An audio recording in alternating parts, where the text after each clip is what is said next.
Hello guys. So in this lecture हम Bihar special cover करेंगे। जहाँ तक हो सकता है वहाँ तक हम कवर करने की कोशिश करेंगे। और आज लगभग 15 पेज का ये लेक्चर होगा। तो बिहार का जो प्राचीन इतिहास वगैरह है, तो उस नज़र से हम देखेंगे कि कहाँ तक ये कवर होता है, गुप्त साम्राज्य तक। तो लेट्स कंटिन्यू। तो सबसे फर्स्ट है प्रस्तावना। तो इसमें देखो, सबसे पहला बिहार शब्द। ये बिहार शब्द का इतिहास काफ़ी अच्छा है और ये बिहार शब्द से लिया गया है। विहार, विहार का मतलब होता है बौद्ध मठ वगैरह। तो आपको पता है बिहार बुद्ध के की या बुद्ध का यहाँ ज्ञान प्राप्त वगैरह हुआ था। तो बुद्ध की एक तरह से कर्म भूमि है, तो यहाँ बौद्ध मठ काफ़ी हुआ करते थे। तो बौद्ध मठों को विहार कहा जाता था और उसी से बिहार शब्द बना है। तो बिहार बिहार जो हमारा देश का राज्य है, ये भारत की पूर्वी भाग में स्थित है और इसकी राजधानी पटना है। पटना जो शहर है, ये गंगा नदी के दक्षिणी तट पे है। ये गंगा नदी है और इसके नीचे यहाँ पे पटना शहर है। पटना सबसे लंबा शहर, मतलब सबसे ज़्यादा दूर तक गंगा नदी से तट साझा करता है और सबसे बड़ा ज़िला भी है बिहार का पॉपुलेशन के हिसाब से। तो ये 9 ज़िलों से घिरा हुआ है पटना। पटना की सीमा 9 ज़िलों से लगती है। नालंदा, अरवल, जहानाबाद, लखीसराय, बेगूसराय, समस्तीपुर, वैशाली, सारण और भोजपुर। तो ये याद करना ज़रूरी है बिकॉज़ पटना राजधानी है और पटना की सीमा किस-किस ज़िले से लगती है, तो वो ध्यान रखना। बिहार की स्थापना 22 मार्च 1912 को हुई थी, जब बंगाल में वो ये वाइसराय और क्या दिल्ली दरबार लगा था। तब ये बिहार की स्थापना, बिहार और उड़ीसा को अलग कर दिया गया था बंगाल से। ये बंगाल है, तो इधर बंगाली बोला जाता था, इधर हिंदी भाषी क्षेत्र थे और उड़िया भाषी। तो इस क्षेत्र को अलग कर दिया गया था और इसे बिहार और उड़ीसा प्रांत के रूप में बनाया गया था अलग। तो इसीलिए 22 मार्च को बिहार दिवस मनाया जाता है। अभी के जो मुख्यमंत्री हैं नीतीश कुमार, इन्होंने बिहार दिवस पहली बार 2010 में मनाने का फैसला लिया था और ये बिहार दिवस आज का जो 2024 में मनाया गया था, यह 112वां बिहार दिवस है। तो अब देखो, बिहार का विभाजन भी हुआ है। बिहार का विभाजन 2 बार हुआ है। तो 2 बार हुआ है, तो पहली बार क्या हुआ है, तो अगर ये बिहार है तो सबसे पहले उड़ीसा हट गया। ओडिशा ओडिशा हटा 1936 में, 1936 में 1936 में ओडिशा हट गया और 2000 में ये झारखंड हट गया। झारखंड हट गया, मतलब 2 बार विभाजन हुआ, एक बार उड़ीसा का और एक बार झारखंड का। तो झारखंड का विभाजन का डेट इम्पॉर्टेंट है और डेट आप ध्यान रखना कि यह 15 नवंबर 2000 को झारखंड बिहार से अलग हुआ था और बिहार की यह कुल क्षेत्रफल का 45.85% था, जिसे अलग करके हम झारखंड बनाया गया। नौ, बिहार की भाषा भी होगी, तो भाषा हिंदी है, राजभाषा हिंदी है और दूसरी आधिकारिक भाषा जो है वो उसे उर्दू को मिला है। और बिहार में बोली जाने वाली क्षेत्रीय भाषा मुख्यतः 3 तरह की है। मैथिली है, भोजपुरी है, मगही है। तो मैथिली सबसे ज़्यादा बोली जाने वाली क्षेत्रीय भाषा है और 92 जो कॉन्स्टिट्यूशनल अमेंडमेंट एक्ट था, उससे इसे 8वीं जो 8th शेड्यूल है उसमें डाल दिया गया था मैथिली को। अब देखो, बिहार में एक हाई कोर्ट भी है। आपको पता है लगभग सभी राज्य में हाई कोर्ट है, तो पटना में भी एक हाई कोर्ट है और अभी वर्तमान के उच्च न्यायालय के मुख्य न्यायाधीश के विनोद चंद्रन हैं, ध्यान रखना। और ये इनके पहले संजय करोल जी थे और अभी के विनोद चंद्रन हैं। अब देखो, कुछ इम्पोर्टेंट बात है यहाँ पे। ये जो के विनोद चंद्रन है, ये पहले केरला के उच्च न्यायालय में वरिष्ठतम न्यायाधीश के रूप में कार्यरत थे और अब ये बिहार में आए हैं। और इसी के साथ थोड़ा सा कुछ इम्पोर्टेंट बात है यहाँ पे, ये वाला सेक्शन में। यहाँ पे देखो, पटना उच्च न्यायालय है, इसकी आधारशिला 1 दिसंबर 1913 को लॉर्ड हार्डिंग ने रखा था। पटना उच्च न्यायालय की स्थापना 3 फरवरी 1916 को हुई थी 3 फरवरी 1916 को ये हुई थी और इसे इसे इसका जो आधारशिला है उस वो लॉर्ड हार्डिंग ने रखा था 1 दिसंबर 1913 को। तो सबसे इम्पोर्टेंट ये वाला डेट है 3 फरवरी 1916 जब पटना उच्च न्यायालय बना था। अब सबसे पहले जो मुख्य न्यायाधीश थे कौन, सर एडवर्ड मेनार्ड डेस चैम्प्स चॉमियर। तो सर एडवर्ड मेनार्ड डेस चॉमियर तो ये पटना उच्च न्यायालय के पहले मुख्य न्यायाधीश थे। वर्तमान में पटना न्यायालय में पटना उच्च न्यायालय में 53 न्यायाधीश कार्यरत हैं, 53 है। तो ये सब डेटा बहुत ही इंपॉर्टेंट है। 53 उच्च न्यायालय में न्यायाधीश की संख्या है। वर्तमान में 8 जून 2024 तक इसमें 34 न्यायाधीश हैं। तो 53 सीट्स है, लेकिन 34 अभी फुल है और बाकी वैकेंट है। अब देखो, बिहार के राज्यपाल राजेंद्र विश्वनाथ आलिंगर है, तो ये भी ध्यान रखना। और चल नेक्स्ट अब अगला पेज में देखते हैं। अब देखो, बिहार है राज्य, तो बिहार में राष्ट्रीय प्रतीक भी कुछ है। राजकीय प्रतीक तो राजकीय पशु हमारा है गौर या बैल। गौर अलग जानवर है और बैल अलग है, बट गौर या बैल दोनों में से कुछ आप लगा दो, मतलब दोनों एक ही नस्ल के हैं, तो आप लिख सकते हो गौर या बैल। फूल गेंदा, घरेलू पक्षी सॉरी राजकीय पक्षी तो ये गौरैया, और राजकीय वृक्ष पीपल। बिहार का क्षेत्रफल 94,163 किलोमीटर ये है, 94,163 वर्ग किलोमीटर। और क्षेत्रफल भारत के क्षेत्रफल का 2.86% ही है। 2.86% बिहार का क्षेत्रफल है भारत के पूरे क्षेत्रफल के मुकाबले। और ये बिहार 12वां सबसे बड़ा राज्य है भारत का क्षेत्रफल के मामले में। जनसंख्या के मामले में तीसरा है, बट क्षेत्रफल के मामले में 12वां है। अब भौगोलिक इसकी स्थिति देख लो, कहाँ पे है बिहार और क्या क्या सीमा वगैरह साझा करता है। तो भौगोलिक सीमाएं, उत्तर में नेपाल है, दक्षिण में आपको पता है झारखंड, पूरब में बंगाल है और पश्चिम में उत्तर प्रदेश है। तो ये है कुछ सीमा। अब नेपाल के साथ सीमा करने वाले आपको पता होगा, अगर आपने पढ़ा है तो 7 जिले होते हैं टोटल जो नेपाल के साथ। ये देखो, ये बिहार है और इसके ऊपर ऐसा नेपाल है। तो यहाँ पे 7 जिले ऐसे करके सीमा साझा करते हैं। तो सातों का नाम हम देखते हैं, पश्चिमी चंपारण, पूर्वी चंपारण, सीतामढ़ी, मधुबनी, सुपौल, अररिया, किशनगंज। तो एक सांस में आप याद कर लो, पश्चिमी चंपारण, पूर्वी चंपारण, सीतामढ़ी, मधुबनी, सुपौल, अररिया और किशनगंज। तो ये है। अब इसमें 2 चीज़ ध्यान रखना, किशनगंज है जो बंगाल से भी सीमा साझा करता है और नेपाल से भी करता है। वैसे ही पश्चिमी चंपारण उत्तर प्रदेश से भी सीमा साझा करता है और नेपाल से भी साझा करता है। बिहार नेपाल सीमा की लंबाई 729 किलोमीटर है। भारत के 5 राज्य नेपाल के साथ एक सीमा साझा करते हैं। तो पाँच राज्य मतलब यही है, पूर्वी चंपारण, सीतामढ़ी, मधुबनी, सुपौल और यही 5 राज्य सिर्फ सीमा साझा करते हैं नेपाल के साथ। और 2 राज्य हैं जो कि इधर वाले पश्चिमी चंपारण और किशनगंज बंगाल और नेपाल के साथ, और ये वाला उत्तर प्रदेश और नेपाल के साथ। अब देखो, पश्चिम में उत्तर प्रदेश है, तो उत्तर प्रदेश के साथ भी कुछ जिले साझा करेंगे सीमा। तो उसमें टोटल 8 आते हैं, 8 जिले उत्तर प्रदेश के साथ सीमा साझा करते हैं। तो पहला पश्चिम चंपारण, गोपालगंज, सारण, सिवान, भोजपुर, बक्सर, कैमूर और रोहतास। तो ये 8 हैं टोटल, पश्चिम चंपारण, गोपालगंज, सारण, सिवान, भोजपुर, बक्सर, कैमूर और रोहतास। अगर पूछा जाए कि उत्तर प्रदेश से सबसे कम सीमा कौन साझा करता है, तो उसमें रोहतास आ जाएगा। सबसे कम सीमा इसी का लगता है उत्तर प्रदेश से। अब दक्षिण में देखो, उत्तर में पश्चिम में उत्तर प्रदेश था, दक्षिण में झारखंड। तो झारखंड के साथ भी 8 जिला हमारे हैं जो कि सीमा साझा करेगा।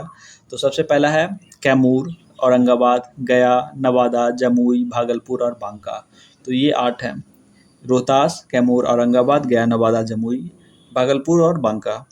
और पूर्व में बंगाल बताया मैंने, तो पूरब में बंगाल है, तो बंगाल से भी तीन जिले सीमा साझा करेंगे। तो तीन जिले में कौन-कौन है? तो सबसे पहला किशनगंज, पूर्णिया और कटिहार। किशनगंज ऊपर, फिर बीच में पूर्णिया और नीचे कटिहार। तो ऐसे करके कुछ सीमा बनाता है इस साइड, पूरब साइड। अब इसका भौगोलिक विशेषता देखो, तो अक्षांश 24 डिग्री 20 मिनट और 10 सेकेंड पे ये है लोकेटेड। 24 डिग्री 20 मिनट और 10 सेकेंड से लेके 27 डिग्री 31 मिनट और 15 सेकेंड तक ये नॉर्थ में है। और इसका देशांतर देशांतर 83 degree 19 minute and 50 second east से 88 degree 88 degree 17 minute and 40 second, ये कुछ है। तो ये थोड़ा सा ध्यान रखना, ज़्यादा देखने की ज़्यादा ज़रूरत नहीं है, बट हाँ एक रफ आइडिया लेके चलना, क्योंकि इतना डीपली नहीं पूछेगा।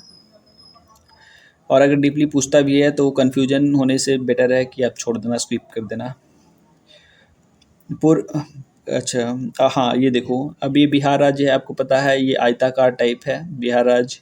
तो ये पूरब से पश्चिम का ये जो डिस्टेंस है हमारा, तो ये डिस्टेंस लगभग आता है, देखो ये ऐसे है, तो ये डिस्टेंस आ जाएगा 483 किलोमीटर है।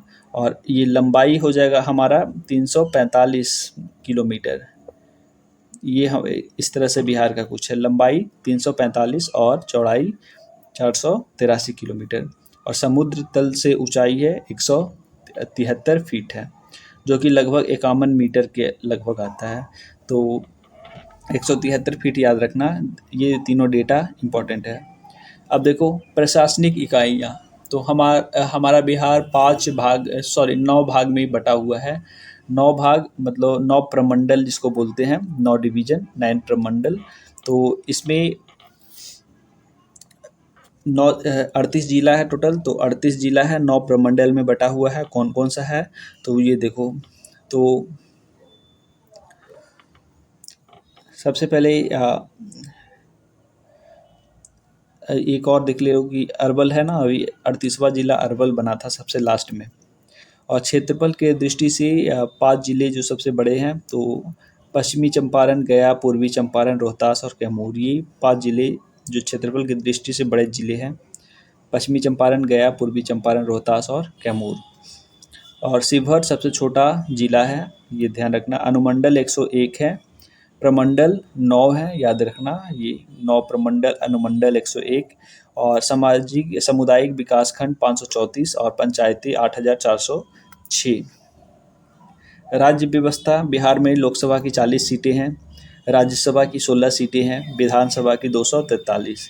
ये 243 तो कोई भूलेगा नहीं, बिकॉज इलेक्शन का ये मामला है। तो 243 सीट बिहार में है, राज्यसभा का 16 सीट और लोकसभा का 40 सीट। तो ये थोड़ा मुझे लगता है याद ही होगा मोटा मोटी। अब देखो, विधानसभा बिहार का है जो 1937 में अस्तित्व में आया। और विधान परिषद, आपको पता है हमारे यहाँ विधानसभा है और विधान परिषद भी है। देश में टोटल 6 राज्य हैं, उनमें विधानसभा और विधान परिषद दोनों हैं, तो बिहार उनमें से एक है। तो विधानसभा है और विधान परिषद है। तो विधान परिषद में ये इसमें 75 सीट है और इसमें है 243 सीट। ये आम चुनाव में 243 इस पे लड़ा जाता है और ये प्रोपोर्शनल रिप्रेजेंटेशन से आता है। तो ये विधानसभा 1937 में आया और विधान परिषद का गठन 1912 में किया गया था।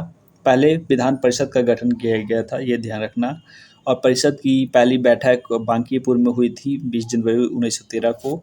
और भारतीय सरकार अधिनियम 1935 के तहत इसमें 29 सदस्य शामिल थे। और 1952 में आम चुनाव के बाद सदस्य को बढ़ा के 72 कर दिया गया और 1958 में इसे 96 कर दिया गया। लेकिन 2000 जो बिहार पुनर्गठन अधिनियम 2000 जो हुआ था, जब झारखंड अलग किया गया था, तो उस समय इसे 96 से घटा के 75 कर दिया गया था, क्योंकि कुछ सीटें झारखंड वाले में थी तो चली गई। अब देखो, लोकसभा में अनुसूचित जाति के लिए आरक्षित सीटें, अब ये विधानसभा का मामला है तो यहाँ पे आरक्षण भी होगा। तो अनुसूचित जाति के लिए 6 सीट आरक्षित है अनुसूचित जाति के लिए ये लोकसभा में 6 है आरक्षित, और ये ये विधानसभा में 38 है। 6 और 38, 6 लोकसभा के लिए, 38 विधानसभा के लिए। और एसटी मतलब शेड्यूल ट्राइबल लोगों के लिए 2 सीट आरक्षित है विधान परिषद विधानसभा में। अब देखो आगे आ जाओ, तो लेट्स सी।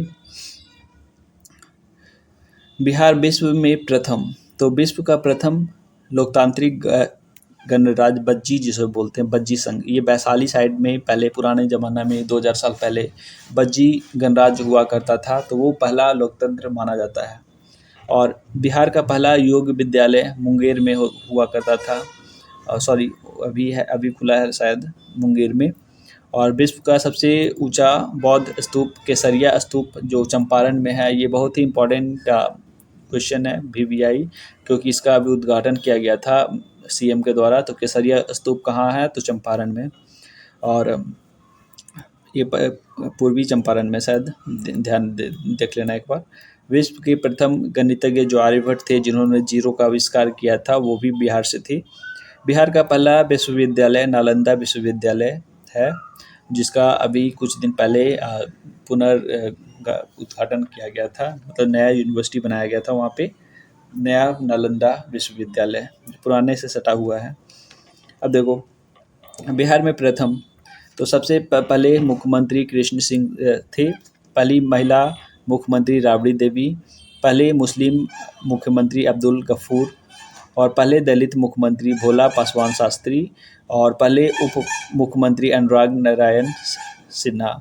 तो अनुराग नारायण सिन्हा जिनके नाम पे एक स्टेशन भी है, यह स्टेशन कहाँ पे आपको मिलेगा, तो ये औरंगाबाद ज़िले में मिलेगा, अनुग्रह नारायण सिन्हा। और स्वतंत्र मुख्यमंत्री सबसे पहले कौन बने थे, तो महामाया प्रसाद सिन्हा थे। और आज़ादी के पहले राज्यपाल कौन बने थे, तो जयराम दास दौलत राम ये थे। और पहले मुस्लिम राज्यपाल जाकिर हुसैन बने थे। तो ये तो याद होगा कि सिंह, राबड़ी देवी का भी याद होगा।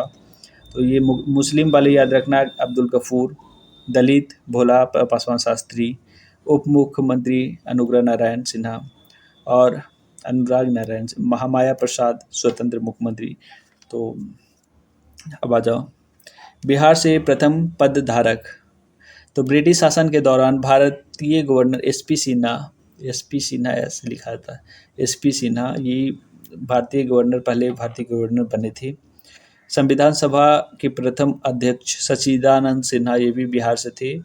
और राजेंद्र प्रसाद जो हमारे पहले राष्ट्रपति बने, ये भी बिहार से थे। तो संविधान सभा के अध्यक्ष में सच्चिदानंद सिन्हा, राजेंद्र प्रसाद। और भारत के प्रथम गणितज्ञ आर्यभट्ट, प्रथम महिला लोकसभा अध्यक्ष मीरा कुमार, ये जो मीरा कुमार महिला लोकसभा अध्यक्ष थी, ये भी बिहार से थी। और पहले उप मुख्यमंत्री जगजीवन राम, भारत के पहले उप प्रधानमंत्री जगजीवन राम, ये बिहार से बिलोंग करते थे। अब बिहार में फिल्म भी बना है, तो फिल्म पहली भोजपुरी फिल्म कौन सा था, तो गंगा मैया तोहरे पियरी चढ़े वो, गंगा मैया तोहरे पियरी चढ़े वो, ये है बिहार की पहली भोजपुरी फिल्म। पहला मैथिली फिल्म है कन्यादान, और पहली हिंदी फिल्म है कल हमारा है। तो ये तीनों तो याद रखना, क्योंकि फिल्म, सिनेमा और ये क्रिकेट वगैरह से बहुत सारे क्वेश्चन आजकल आ रहे हैं। तो बिहार के पहले समाचार पत्र, तो पहला दैनिक हिंदी समाचार पत्र सर्वहितैषी है। साप्ताहिक हिंदी समाचार पत्र बिहार बंधु। देखो दैनिक और साप्ताहिक में अंतर है, दैनिक मतलब डेली और साप्ताहिक मतलब सप्ताह में एक बार। तो डेली मिलता था सर्वहितैषी और सप्ताह में मिलता था बिहार बंधु। और पहला अंग्रेजी अखबार था द सर्चलाइट, और अंग्रेजी साप्ताहिक था द बिहार हेराल्ड। अब आ जाओ आगे,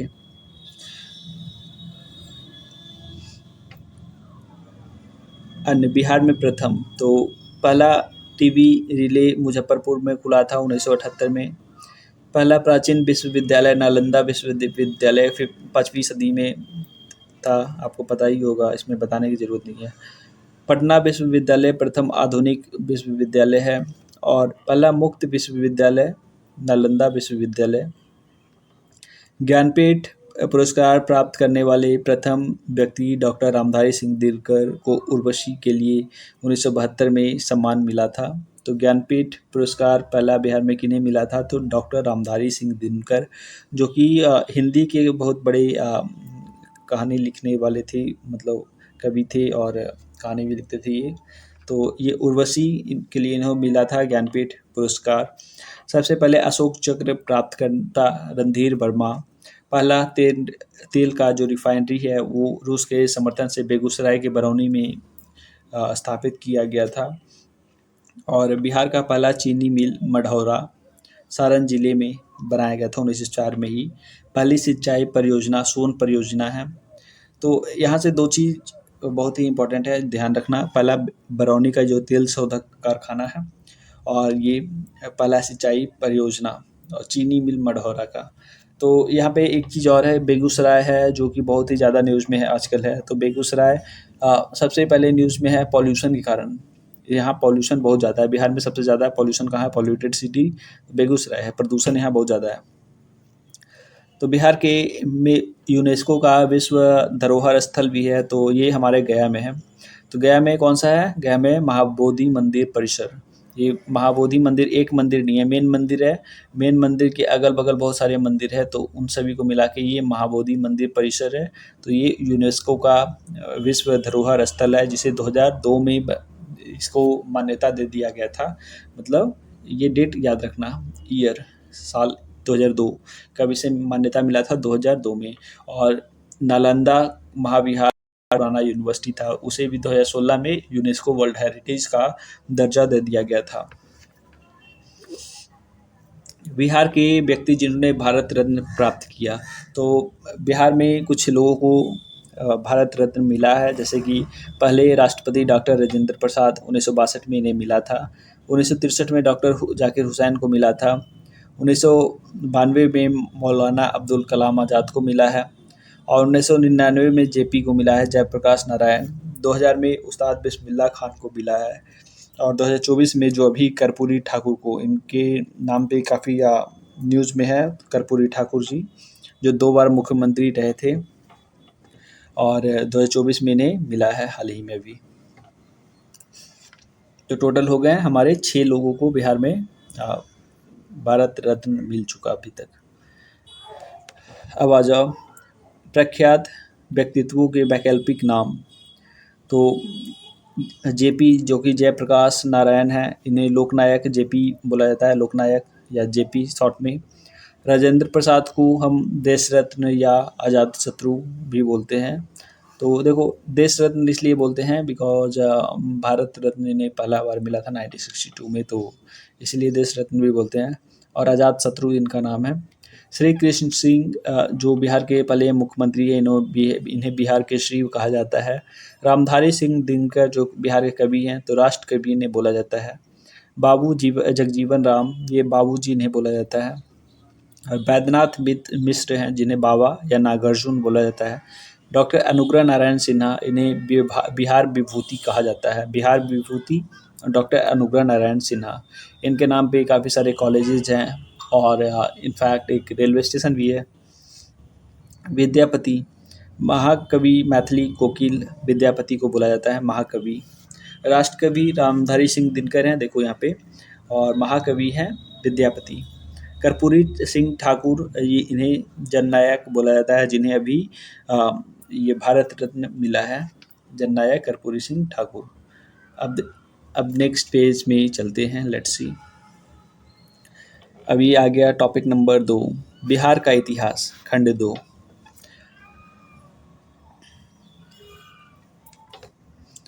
पुरातात्विक साक्ष्य। देखो, ये जो बिहार स्टेट जो अभी है आपको दिखता है, ये बहुत ही मॉडर्न है, लेकिन इस ज़मीन पे ये जो बिहार स्टेट यहाँ पे बना है, ये अभी का तो मॉडर्न है ना, 1912 में ये स्थापना हुआ था, बट इसके पहले भी तो ये ज़मीन होगा, तो यहाँ पे कुछ ना कुछ सभ्यता वगैरह होगा, तो उसी के बारे में हम थोड़ा सा पढ़ लेते हैं। तो पूरा पाषाण स्थल, मतलब 1 लाख साल पहले, 1 लाख साल पहले भी यहाँ पे जीवन के अवशेष मिले हैं हमें। तो इस काल में पत्थरों से बने औजार, मतलब जो पुराने बनमानुस काइंड ऑफ लोग रहते थे, मतलब अभी के जो इंसान हैं उनके पूर्वज, तो उस समय का इस काल में पत्थर से बने औजार मिलते थे। हाथ की कुल्हाड़ी और विभिन्न उपकरण निम्नलिखित स्थानों से प्राप्त हुए हैं। तो बिहार के नालंदा की जेठियन घाटी, ये जेठियन घाटी ये जेठियन घाटी मुझे लगता है ये गया में है, कि मैं गया से हूँ और जेठियन घाटी बहुत ही नज़दीक है, हो सकता है नालंदा में भी हो। तो जेठियन से गया के पैमार, मतलब ये दोनों गया में है, जेठियन और पैमार।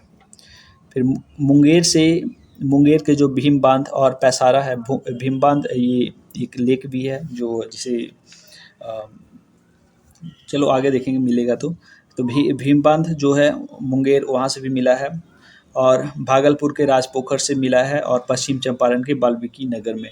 तो जेठियन घाटी, पैमार और भीमबंध, और भागलपुर के राजपोखरा और पश्चिमी चंपारण के वाल्मीकि नगर। तो ये कुछ स्थल है जहाँ पे 1 लाख साल पहले से भी कुछ औजार मिले हैं। मध्य पाषाण काल, मतलब 1 लाख साल पहले से लेकर 40,000 साल पहले, तो उस समय में भी बिहार क्षेत्र में कुछ मिले थे उस समय के हथियार। तो ये सारे चीज़ मिले हैं ज़्यादातर हजारीबाग प्लेट्यू पे, मतलब जहाँ पे रांची, हजारीबाग और सिंहभूम ये सब ज़िले आ जाते हैं। तो छोटा नागपुर प्लेट्यू पे ये सारे ज़िले हैं, तो वहाँ से मिला है, संथाल परगना वगैरह। तो मुंगेर में मिले पत्थरों के बने उपकरण 9,000 से 4,000 ईसा पूर्व के हैं, तो मुंगेर में भी मिला है। तो देखो ये जो भी आप देख रहे हो यहाँ पे गया, नालंदा, मुंगेर, भागलपुर, तो ये पहाड़ी एरिया है। तो पहले के लोग हैं ना पहाड़ों पे बसा करते थे, ये घाटियों में नहीं बसते थे, क्योंकि नीचे जंगल होता था और जंगल में जंगली जानवर होते थे। तो जंगली जानवर से बचने के लिए ये लोग ज़्यादातर पहाड़ों पे पुराने लोग रहते थे। तो पहाड़ों पर अगर रहेंगे तो पहाड़ों पे कुछ ना कुछ वो अपने निशान भी छोड़ेंगे।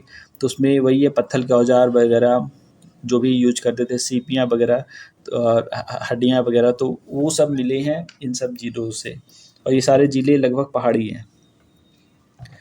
अब आ जाओ नवपाषाण कालीन स्थल। नवपाषाण मतलब नया पाषाण काल, जो कि 2500 ईसा पूर्व, मतलब 5,000 साल पहले से लेके ये 3,000 साल पहले तक का लगभग ये है नवपाषाण काल।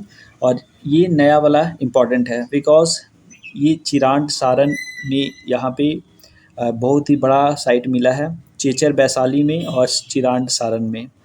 और यहाँ पे हड्डियों से बने सूक्ष्म उपकरण है। क्यों क्यों इम्पोर्टेंट है? बिकॉज सूक्ष्म उपकरण मतलब बहुत ही महीन कारीगरी मिली है, और जितना महीन होगा मतलब उतना एडवांस एज।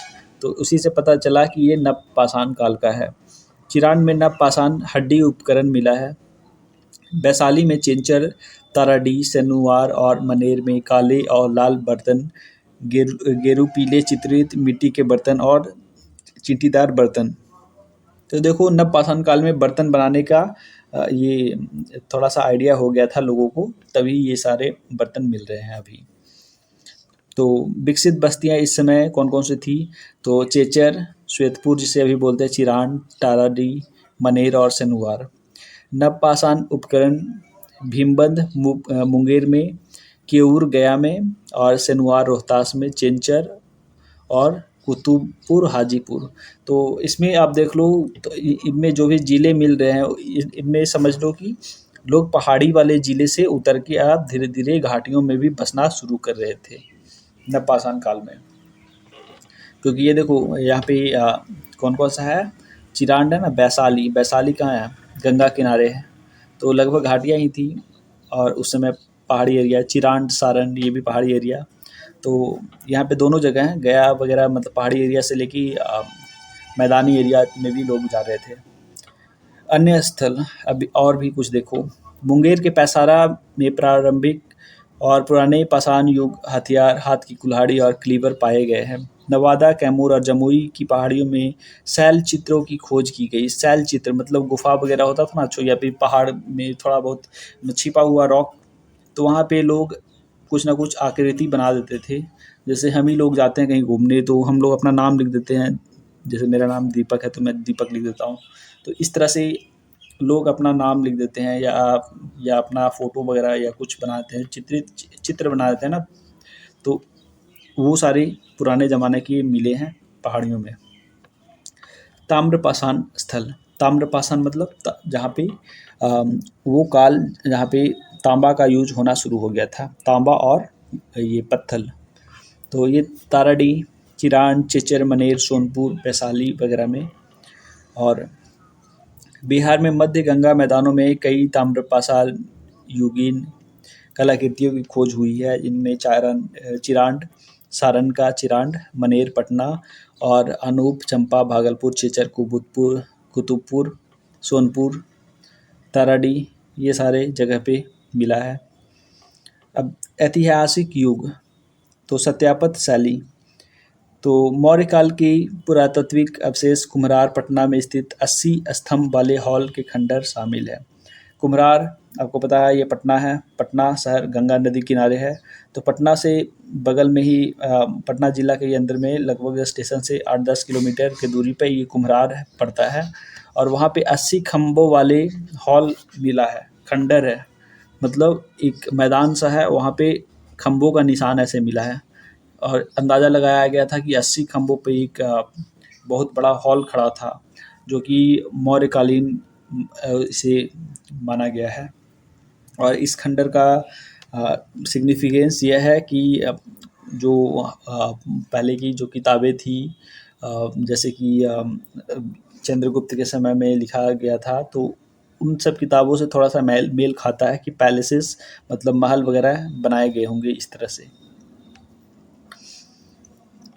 अब आ जाओ, अशोक के पॉलिश किए गए स्तंभों की खोज वैशाली, लौरिया, अरेराज, लौरिया नंदनगढ़ और रामपुरवा में की गई है। चिरान में कुषाण काल की स्मारक की इमारतों के अवशेष पाए गए हैं। गया, नालंदा और नवादा में पाल सेन स्कूल ऑफ आर्ट, फला-फूला। तो ये सब समझ लो कि मौर्य काल में जो मौर्य काल का अपना अलग शैली हुआ करता था, जिसमें वो पिलर्ड वाला बनाया जाता था, अशोक स्तंभ जिसे बोलते हैं ना, तो उस तरह की कलाकृतियाँ काफ़ी ज़्यादा मतलब उनका प्रमाण मिला है इन इलाकों में। जो मगध का इलाका है, जैसे गया, नालंदा, राजगीर, नवादा, तो इन इलाकों में मिला है। अब देखो शिलालेख भी मिला है और एक गुफा भी मिला है। गुफा को पहचान रहे हो? ये गुफा बराबर की गुफा है। और ये वाला इलाका जो यहाँ पे दिख रहा है, लौरिया नंदनगढ़ वाला है। पत्थर के शिलालेख, सबसे पुराने शिलालेख अशोक के समय में मिला है। और शिलालेख यही है, लौरिया नंदनगढ़, रामपुरवा वगैरह में मिला है। और ये ब्राह्मी लिपि के हैं, क्योंकि अशोकन ईरा में ब्राह्मी लिपि का यूज़ किया जाता था। प्राकृत भाषा में ब्राह्मी लिपि, आज की तरह हिंदी नहीं बोला जाता था, पहले प्राकृत भाषा बोला जाता था, ब्राह्मी लिपि में लिखा जाता था, ब्राह्मी लिपि। और ये नागार्जुनी पहाड़ियों में ये जो गुफाएं हैं, नागार्जुनी पहाड़ियाँ इन्हें बोला जाता है, गया में है। पर मौर्य राजा दशरथ के शिलालेखों हमें उस काल की आजीविकों के संरक्षण के बारे में बताते हैं। ताम्रपत्र शिलालेख, गया और नालंदा में ताम्रपत्र शिलालेख और वैशाली और नालंदा में पाई गई मुहरें गुप्त काल की हैं। बोधगया के शिलालेख श्रीलंकाई भिक्षु महामना द्वितीय से जुड़ी है। तांबे की प्लेटों पर लिखी भूमि चार्टर हमें बिहार में पाल शासन काल की सामाजिक, आर्थिक और प्रशासनिक स्थितियों के बारे में सूचित करते हैं। नालंदा में पाए गए तांबे की प्लेट के शिलालेख राजा धर्मपाल के हैं। नालंदा और मुंगेर के ताम्रपत्र राजा देवपाल के हैं। भागलपुर तांबे की प्लेट के शिलालेख नारायण पाल के हैं। भानगढ़ ताम्रपत्र विग्रहपाल का है। अन्य महत्वपूर्ण शिलालेख, तो ये सब ज़्यादा इम्पोर्टेंट नहीं है, तो छोड़ भी सकते हो, बट पढ़ लेते हैं एक बार। और आप लोग मुझे लगता है 2x में देख रहे हो तो बेटर है। प्रतिहारों और गढ़वालों के संबंधित कुछ शिलालेख भी पाए गए हैं। मनेर की गढ़वाल प्लेट 12वीं शताब्दी ईसा पूर्व की है और पटना की राजस्व प्रणाली का वर्णन करती है। तो ये सब कुछ है। भागलपुर में समुद्रगुप्त के भी शिलालेख मिले हैं। गया में जानी बीघा शिलालेख, देवपारा शिलालेख इत्यादि है।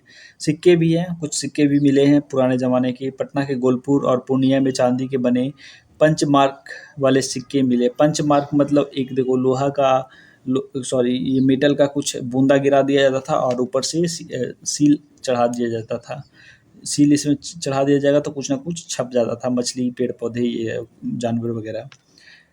बक्सर और चिरान के कुषाण कालीन सिक्के मिले हैं और हाजीपुर में गुप्त काल के सिक्के मिले हैं। तो इन सिक्कों से यही पता लगता है कि जिस काल के सिक्के मिलेंगे तो उस समय का साम्राज्य यहाँ तक फैला होगा। अब साहित्यिक सोर्स देखो, तो वेद पुराण, वैदिक महाकाव्य वगैरह, इन सब चीज़ों में भी मिला है कुछ बिहार के बारे में वर्णन। तो बिहार को ऋग्वेद में बिहार के क्षेत्र को कीकट कहा जाता था। तो ऋग्वेद में कीकट कहा गया है इस क्षेत्र को, बिहार वाले क्षेत्र को कीकट, ध्यान रखना। और लोगों को व्रत्य कहा जाता था। कीकट हमारा क्षेत्र था और व्रत्य लोगों को कहा जाता था। बिहार का सबसे प्राचीनतम संदर्भ अथर्ववेद और पंच विश्व ब्रह्मा में मिलता है। अथर्ववेद में मगध लोगों के साथ साथ अंग, गांधार और मुंजबत का उल्लेख है। तो देखो यहाँ पे अथर्ववेद मतलब सबसे लास्ट वेद है, तो उसमें गांधार जैसा महानगर, अंग, गांधार, मुंजबत, तो मतलब ये सब जो क्या बोलते थे उस समय, बड़े बड़े शहर धीरे धीरे बनना शुरू हो गए थे। आर्यों ने उत्तर वैदिक काल 1000 से 600 ईसा पूर्व में भारत के पूर्वी भाग की ओर बढ़ना शुरू किया। देखो आर्य कहाँ से आए थे, ये देखो भारत का नक्शा है इस तरह से कुछ, तो आर्य इधर से आए थे उत्तर पूर्व से, उसके बाद धीरे धीरे बिहार क्षेत्र, उसके बाद साउथ इंडिया की तरफ बढ़ना शुरू किए थे। अच्छा मैप नहीं बना, लेट्स सी अगेन। इस तरह से कुछ है भारत का नक्शा। तो आर्य इधर से आए थे और ये बिहार है, इधर आए, उसके बाद फिर यहाँ से साम्राज्य बना और उसके बाद फिर दक्षिण भारत की तरफ हम बढ़ना शुरू किए थे। तो ये था कुछ रास्ता। तो शतपथ ब्राह्मण में उत्तर बिहार में आर्यों के आगमन का प्रयास का उल्लेख है। शतपथ ब्राह्मण के अनुसार बिहार में गंगा के अलावा एक अच्छी तरह से स्थापित आर्य सभ्यता थी, जिसे विदेह साम्राज्य के रूप में जाना जाता है। उत्तर वैदिक काल के दौरान जनक वंश को छोटे स्वतंत्र क्षेत्रों द्वारा प्रतिस्थापित किया गया, जिन्होंने जनपद नामक गणराज्यों का स्थापना किया था। तो ये जनपद देखो यहाँ पे था ना, मैंने बताया अंग, गांधार, मुंजवत, ये सब जनपद बन चुके थे। अथर्ववेद में इनका मेंशन भी है। अब नेक्स्ट पुराणास में भी वर्णन है, पुराण है वेद पुराण। तो विष्णु पुराण में मौर्य वंश का वर्णन है, वायु पुराण में गुप्त वंश का वर्णन है, मत्स्य पुराण में शुंग वंश का वर्णन है। तो इससे क्या पता लग रहा है बताओ?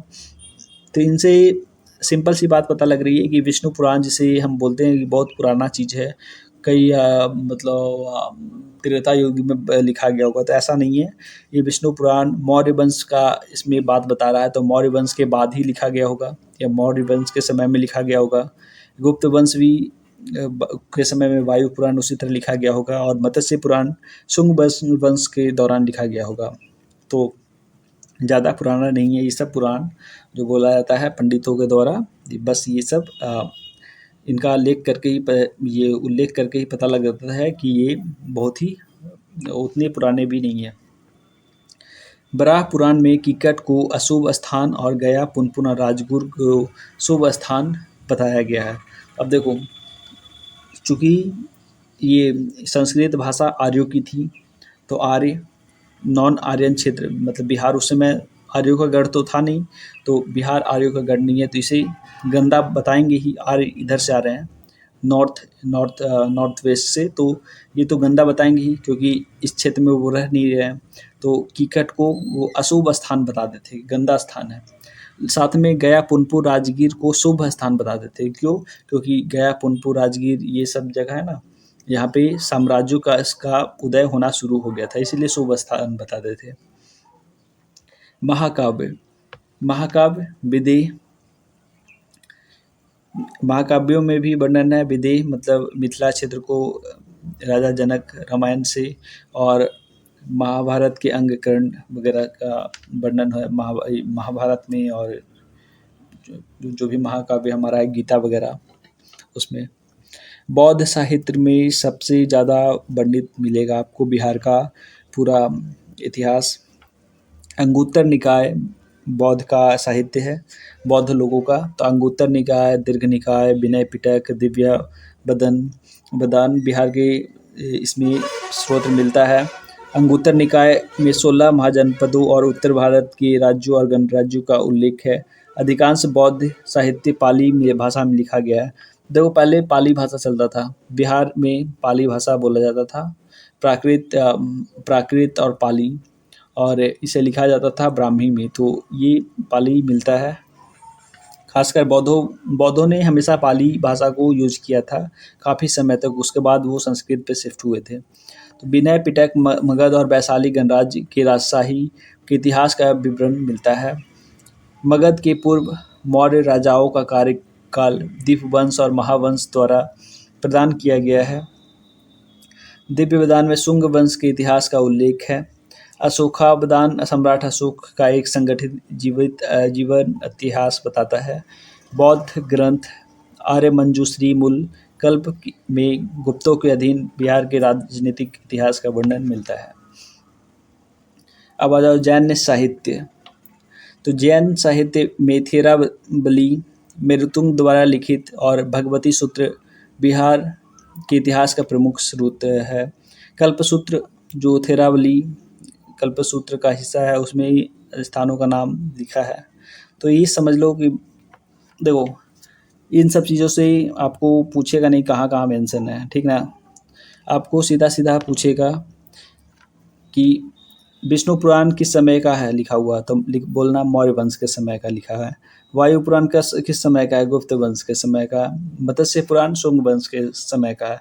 बिहार का पुराना नाम ये वैदिक इरा में कीकट बोला जाता था। तो ऐसे पूछेगा, ऐसा है नहीं कि पूरा आपको इतिहास पूछ रहा है। तो वैसे ही इन सब चीज़ों में अब देखो इसमें है इतना सारा पढ़ना है, बट आपको ऐसे नहीं पूछने वाला है। आपको सीधा पूछेगा कि बौद्ध साहित्य कौन कौन से हैं, तो आपको लिखना है अंगुत्तर निकाय, दीर्घ निकाय, विनय पिटक, दिव्यदान। ठीक है, हो गया, बस इतना ही। वैसे ही जैन साहित्य पूछेगा तो आपको बोलना है थेरावली, भगवती सूत्र, कल्प सूत्र, उत्तर ध्यान सूत्र। तो ये सारे हैं जैन साहित्य। गैर धार्मिक साहित्य भी मिले हैं। गैर धार्मिक मतलब धर्म से लेना देना नहीं है, बट आम जीवन काल का है, उससे मिलता जुलता जो साहित्य है उसमें भी। तो उसमें भी पाटलिपुत्र में मौर्य प्रशासन के बारे में अर्थशास्त्र विवरण देता है। अर्थशास्त्र आपको पता है कौटिल्य के द्वारा लिखा गया सबसे श्रेष्ठ बुक है अर्थशास्त्र। तो उसमें भी मौर्य प्रशासन के बारे में वर्णन मिलता है। मुद्रा राक्षस जो विशाख दत्ता का है, तो उसमें भी मिलता है बिहार का वर्णन। मालविकी अग्निमित्रा, कथा साहित्य सागर, गार्गी संहिता, मनुस्मृति, यूसी की, ये सारे इनके स्रोत हैं। ये सारे बुक इनमें तो ये वाल्मीकि अग्निमित्रा और कथा साहित्य ये कालिदास वगैरह के सारे बुक हैं। और कुछ अलग मनुस्मृति या पता नहीं ये किनका अननोन राइटर का है। तो इन सब चीज़ों में भी मिलेगा, खासकर मगध क्षेत्र का वर्णन। अब विदेशी विवरण भी मिला है, नाम भूल गया था। मेगास्थनीज चंद्रगुप्त मौर्य के शासनकाल की वर्णन करता है, और यह सेल्यूकस निकेटर का दूत था जो कि चंद्रगुप्त मौर्य की दरबार में आके रह रहा था। कुछ 5-7 साल रहा होगा इसने। और इसने एक बुक लिखा था इंडिका। देखो इंडिया का नाम पुराने पहले से ही आ रहा है, इंडिका। तो इसमें पाटलिपुत्र का इसने वर्णन किया था मौर्य साम्राज्य के समय का। फाहियान जब आया था, फाहियान ये आया था चंद्रगुप्ता द सेकंड के समय में। तो चंद्रगुप्त द्वितीय के समय में आया, तो इसने भी भारत का वर्णन किया था और लिखा था अपनी भाषा में। हेनसांग जो कि ये हर्षवर्धन के समय में हेनसांग आया था, तो इसने भी नालंदा यूनिवर्सिटी वगैरह के बारे में वर्णन किया। और इसका किताब था सीयूकी, हेनसांग का किताब सीयूकी। इत्सिंग भी गुप्त वंश के बाद आया था, तो उस समय भी इसने नालंदा में रहा और इसके बारे में लिखा। छठी शताब्दी ईसा पूर्व में बिहार महाजनपद। छठी शताब्दी ईसा पूर्व मतलब ये बीसी 2000 साल पहले, 2000 से 600 साल पहले, तो मतलब आज से 2600 साल पहले का, 2600 2700 साल पहले का अब बिहार देखते हैं। तो 500 ईसा पूर्व तक 16 राज्य तंत्र और गणराज्यों का गठन किया गया था। 500 ईसा पूर्व तक 16 जो गणराज्य थे या महाजनपद थे वो बन गए थे, और आधुनिक अफ़गानिस्तान से बंगाल, महाराष्ट्र तक सिंधु नदी के मैदानों तक फैला हुआ था। तो मतलब ये देखो, ये हिमालय है, हिमालय इधर अरावली वगैरह क्षेत्र है, मतलब पहाड़ी एरिया, और नीचे ऐसे करके भारत है। तो यहाँ से लेके इधर वाला क्षेत्र से लेके पूरा उत्तर का गंगा का मैदान, इसमें सारे महाजनपद बन चुके थे। इनका नाम कौन कौन सा है तो ध्यान रखो, काशी, कौशल, अंग, मगध, बज्जी, मल्ल, छेदी, वत्स, कुरु, पांचाल, मत्स्य, सुरसेना, अस्मक, अवंती, गंधार एंड कंबोज। तो ये सारे हैं, कौशल, अंग, मगध, वज्जी, मल्ल, छेदी, वत्स, कुरु, पांचाल, मत्स्य, सुरसेन, अस्मक, अवंती, गांधार, कंबोज, काशी। तो ये सारे हैं 16 महाजनपद। 16 महाजनपदों में 3 अंग, बज्जी और मगध बिहार में थी। तो देखो, अब यहाँ देखो, ये बॉक्स, ये बिहार है, मान लो आज का बिहार। पहले का बिहार बड़ा था, कोई बात नहीं। बीच में से पटना नदी, ये गंगा नदी जा रही है। गंगा नदी के ये ऊपर वाला क्षेत्र, या इसे बोला जाता था बज्जी, वज्जी, जिसमें वैशाली वगैरह का क्षेत्र आता है। इसके जस्ट नीचे यहाँ पे मगध का क्षेत्र आता था। ऊपर वैशाली का क्षेत्र, ऊपर बज्जी, नीचे मगध। ऊपर बज्जी मतलब ऐसे देखो, ऊपर ये वज्जी है, नीचे मगध है। ऊपर वज्जी, नीचे मगध, और यहाँ पे अंगा है, अंगा, अंगा बंगा मान लो, अंगा या बंगा। तो ऊपर वज्जी हो गया, नीचे मगध, और साइड में यहाँ पे अंगा हो गया। अंगा का ये जो राजधानी था भागलपुर वाले इलाके में था। अब नेक्स्ट पेज पे चलते हैं। अंग, अंग महाजनपद को पहले देखो। अंग का अथर्ववेद में उल्लेख किया गया है, और आज के समय ये खगड़िया, भागलपुर, मुंगेर में शामिल है। यह उत्तर खगड़िया, भागलपुर और मुंगेर इलाकों में है, उत्तर पूर्व में है। तो मैंने अभी बताया ये बिहार है, तो बिहार के इस कोने में यहाँ पे है, पहले था अंग महाजनपद। अब इसकी राजधानी चंपा थी, चंपा जो आज के भागलपुर क्षेत्र में है, और चंपा का नाम पहले था मालिनी था, और जिसे महागोविंद ने स्थापित किया था। चीनी यात्री हेनसांग ने इसे चेम्पो कहा है, चेनपो। महाभारत के अनुसार राजा बलि के 6 पुत्र थे, जिसमें एक अंग था। राज्य की स्थापना अंग ने की थी, यह कर्ण का राज्य था। अंग का पहला राज्य तिच्छु था। स्वतंत्र अंग के अंतिम 3 राजा तदिवाहन, दद्रवर्मन और ब्रह्मदत्त थे। बिंबिसार के ने अंग साम्राज्य के अंतिम राजा ब्रह्मदत्त को मार डाला और अंग को मगध में मिला लिया। तो बिंबिसार जो मौर्य वंश का, सॉरी हर्यक वंश का था बिंबिसार, तो उसने अंग के राजा ब्रह्मदत्त को मार के अंग को मगध में मिला लिया था। अब जब वैशाली वाला क्षेत्र, बज्जी, ये जो पटना गंगा नदी के ऊपर वाला क्षेत्र है वैशाली वाला, तो इसे वैशाली महाजनपद कहा जाता था, या बज्जी महाजनपद। तो बज्जी राज वर्तमान चंपारण, सारण, मुजफ्फरपुर, सीतामढ़ी और दरभंगा जिलों में फैला हुआ है, और ये 8 संबंध कुल शामिल थे, जिसमें वैशाली, विधेय और यांत्रिक सबसे महत्वपूर्ण है। तो देखो, ये गणराज्य था, गणराज्य का मतलब लोगों का संघ, और लोगों का नहीं था, मतलब मान के चलो तो ये छोटे छोटे कबीले के और सरदारों का समूह था। जैसे यहाँ पे कोई परिवार राज्य कर रहा है, यहाँ पे कोई कर रहा है, यहाँ पे कोई कर रहा है, यहाँ पे कोई, और यहाँ पे कोई, सब मिला के एक सेंट्रल यूनिट बनाते थे, और सबका सेना एक होता था, तो इसीलिए इसको गणराज्य कहा जाता था। तो इसमें 8 संघबद्ध कुल शामिल थे, मतलब 8 परिवार लगभग थे, और इसमें सभी ने मिलके एक शक्तिशाली राज्य बना रखा था। और वैशाली इसे लिच्छवी भी कहा जाता था। वैशाली एक स्वतंत्र प्रजातंत्र था, गंगा के उत्तरी स्थान पे था और बिहार के नेपाल और बिहार का उत्तर का क्षेत्र और नेपाल का कुछ क्षेत्र इसमें शामिल था।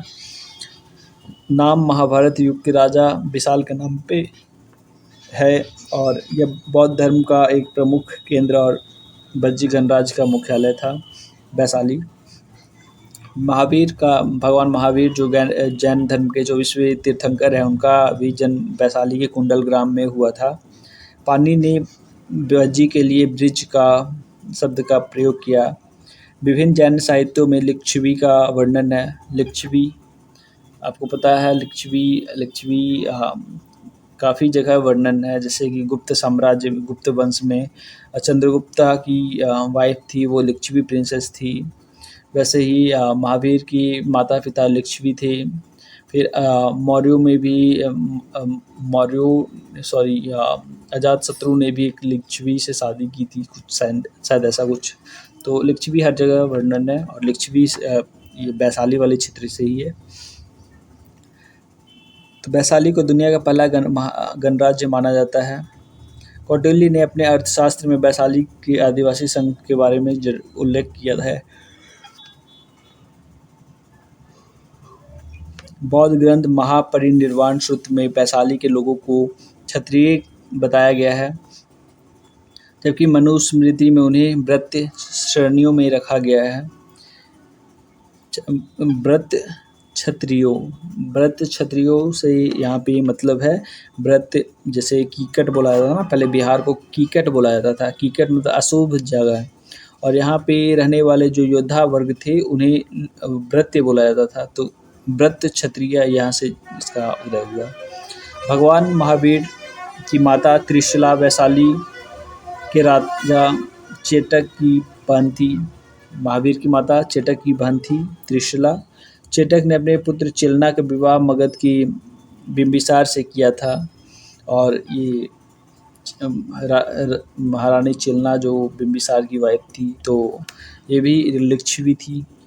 वैशाली को मगध के राजा अजातशत्रु ने जीत लिया था। विदेह मिथिला, अब पहला वैशाली, दूसरा मिथिला, जो कि वज्जी गणराज्य में इम्पोर्टेंट शहर थे। तो स्थान गंगा का उत्तरी भाग वर्तमान में नेपाल और उत्तरी बिहार के पूर्वी तराई क्षेत्र में स्थित। राजधानी इसका जनकपुर, नेपाल का हिस्सा। यजुर्वेद में सबसे पहले उल्लेख किया गया था। विदेह का उल्लेख रामायण और महाभारत दोनों में किया गया है, और कुछ हिस्सों और नेपाल के छोटे हिस्सों में भी किया गया है।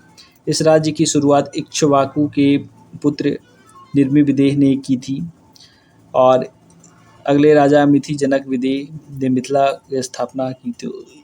हिंदू देवी सीता भी विदेह की राजकुमारी थी, और यह विदेह के राजा जनक की पुत्री थी। तो ये सब कुछ है, बट नॉट इम्पॉर्टेंट, तो ध्यान रखना। सिर्फ ये विदेह कहाँ का है, तो विदेह और वैशाली जो वज्जी गणराज्य का इम्पोर्टेंट शहर है।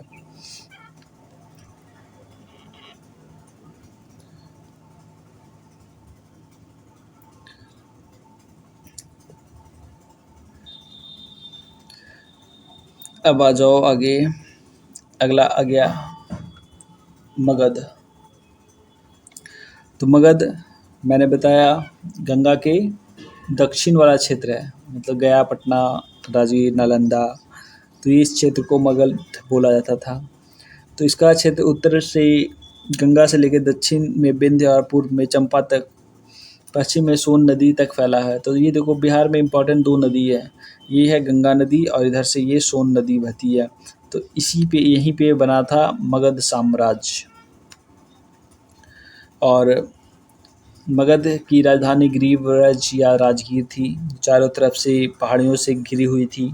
बाद में पाटलिपुत्रा इसे बोला जाने लगा, स्थानांतरित कर दिया गया था। मतलब पहले मगध था, यहाँ पहाड़ियों से लेके बाहर प्लेन्स में शिफ्ट कर दिया गया पटना, गंगा नदी किनारे। सर्वप्रथम अथर्ववेद में उल्लेख किया, यह बुद्ध काल में एक मजबूत गणराज्य था, जो बाद में एक मजबूत राज्य बन गया। बृहद्रथ ने मगध में प्रसिद्ध बृहद्रथ वंश की स्थापना की। भारत के दो सबसे महान साम्राज्य, मौर्य साम्राज्य और गुप्त साम्राज्य, मगध में उत्पन्न हुए। बौद्ध धर्म और जैन धर्म का उदय।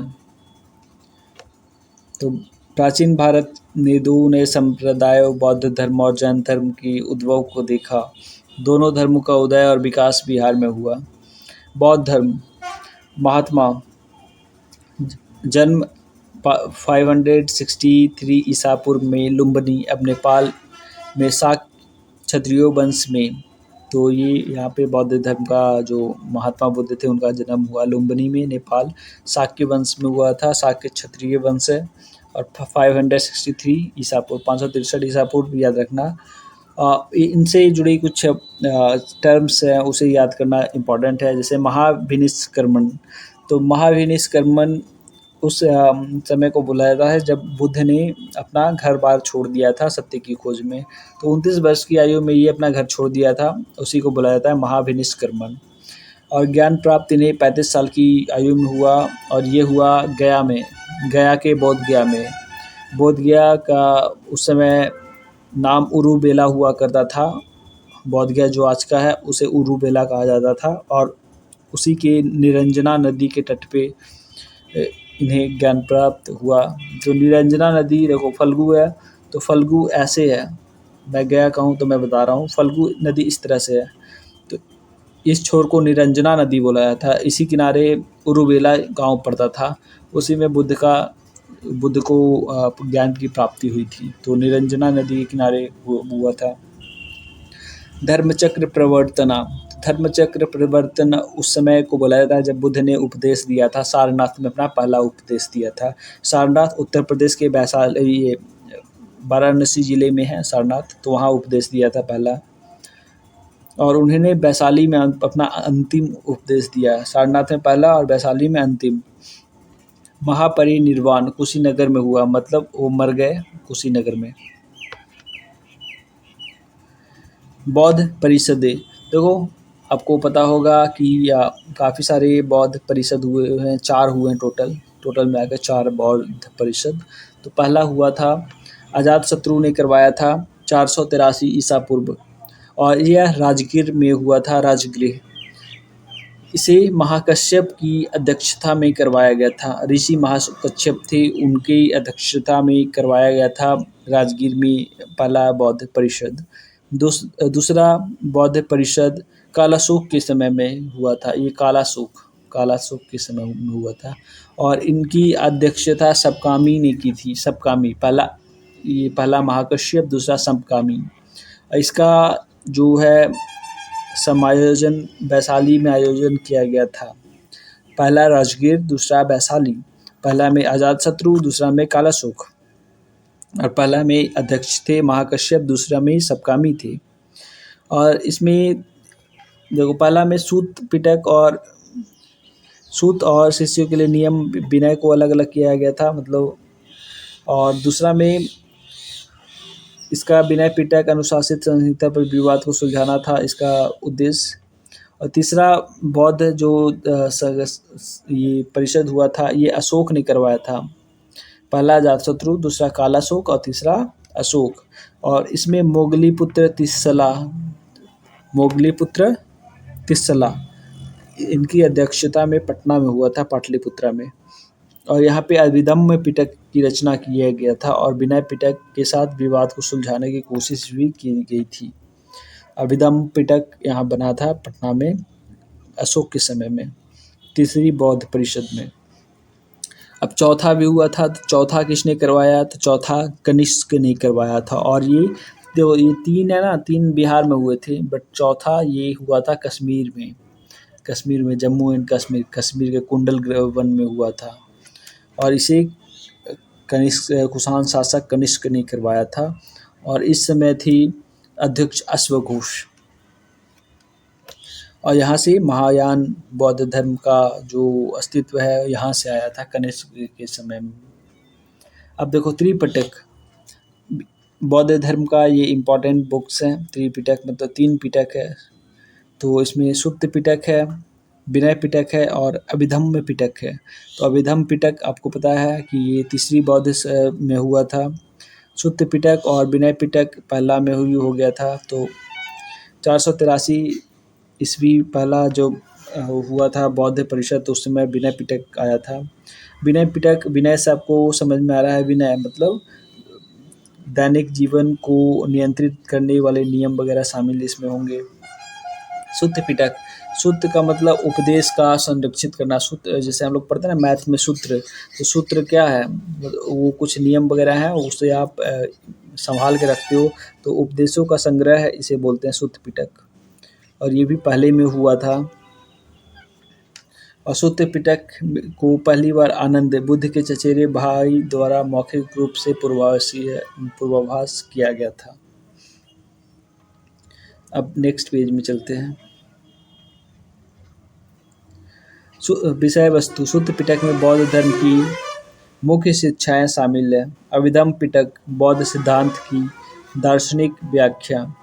ये अभिधम्म पिटक मैंने बताया थर्ड बौद्ध परिषद में हुआ था, और ये अशोक के समय में हुआ था। इस समय थे अध्यक्ष मोगली पुत्र तिस्सा। और अभिधम्म पिटक दर्शन और तत्व मीमांसा से संबंधित है।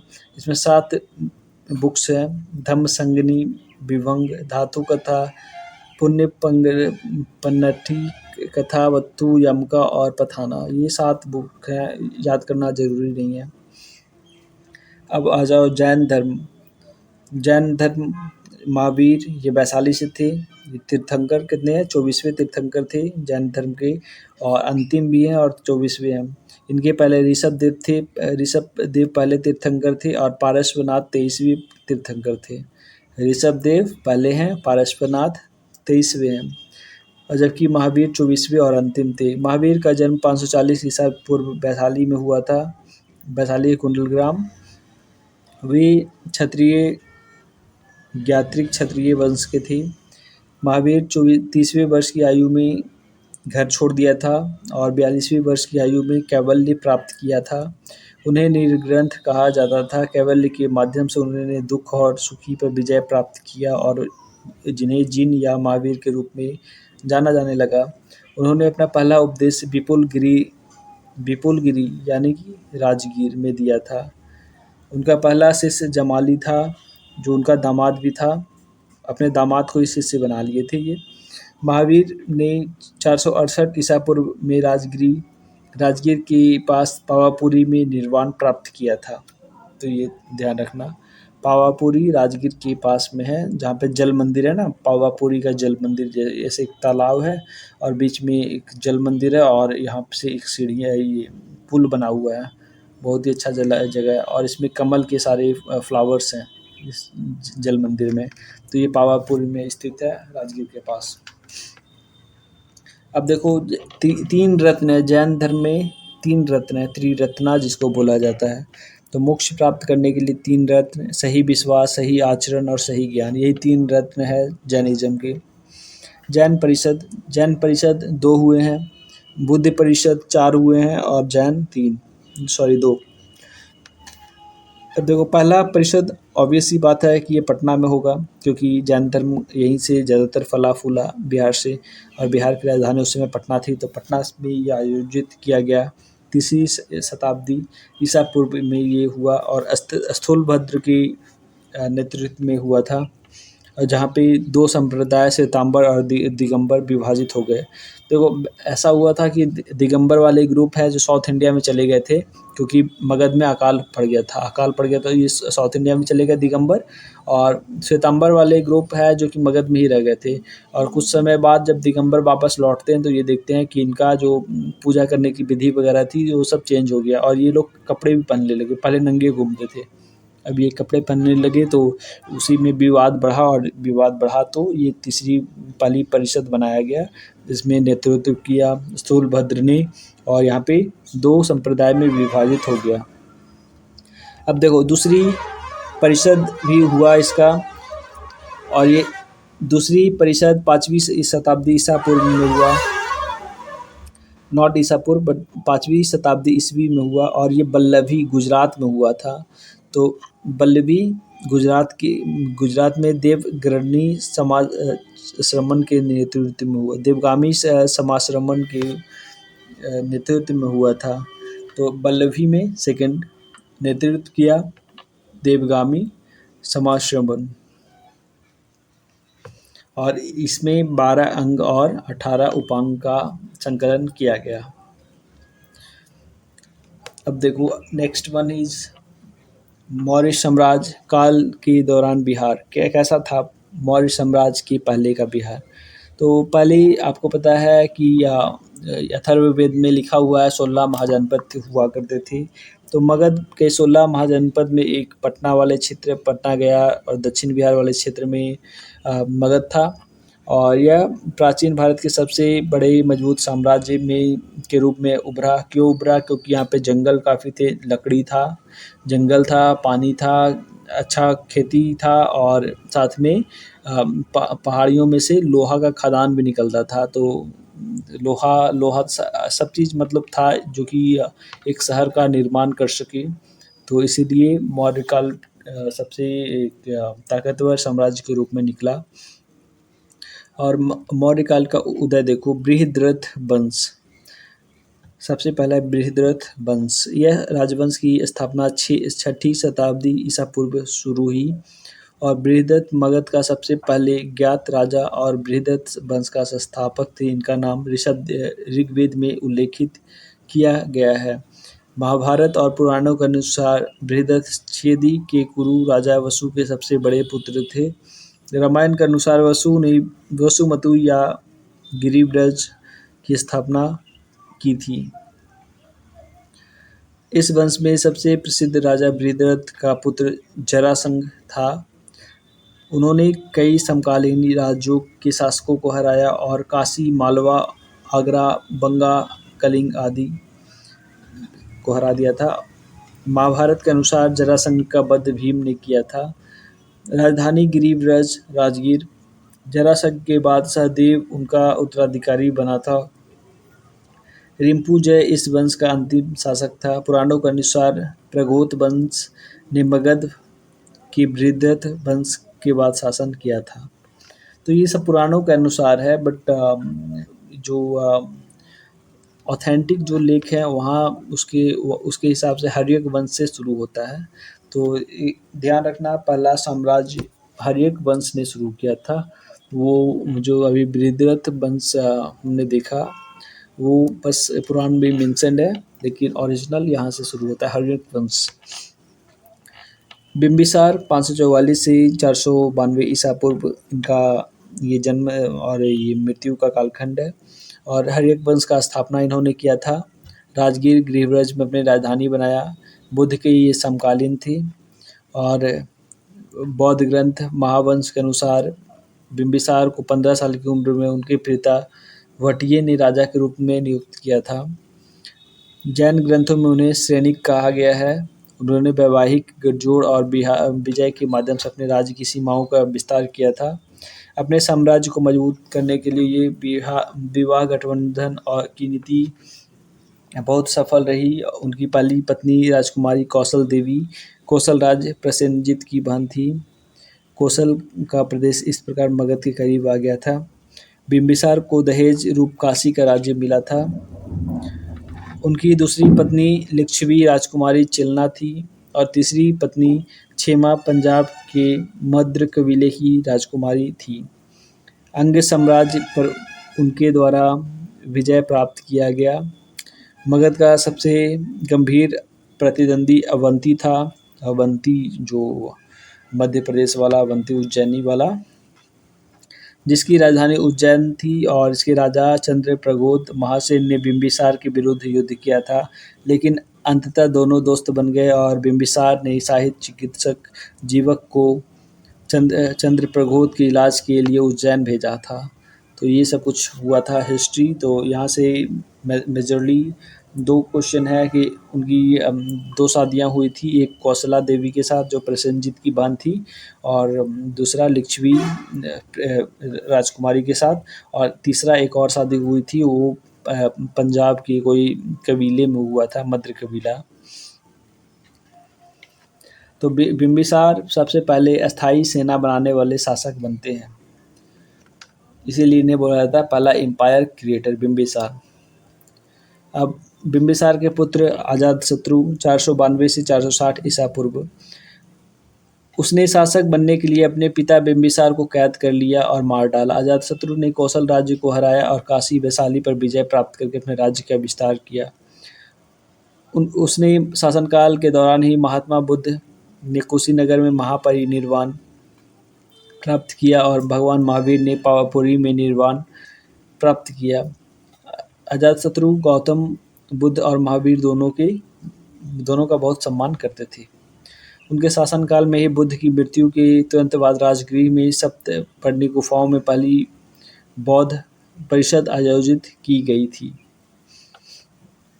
तो ये है जो सतघरवा, जो आप राजगीर में देखते हो ना, सतघरवा या स्वर्ण भंडार या कुछ ऐसे करके लोग लोकल भाषा में बोलते हैं, तो वो सप्तपर्णी गुफा है, वहीं पे पहला बौद्ध परिषद हुआ था और ये अजातशत्रु ने करवाया था क्योंकि उस समय बुद्ध मर गए थे इसीलिए।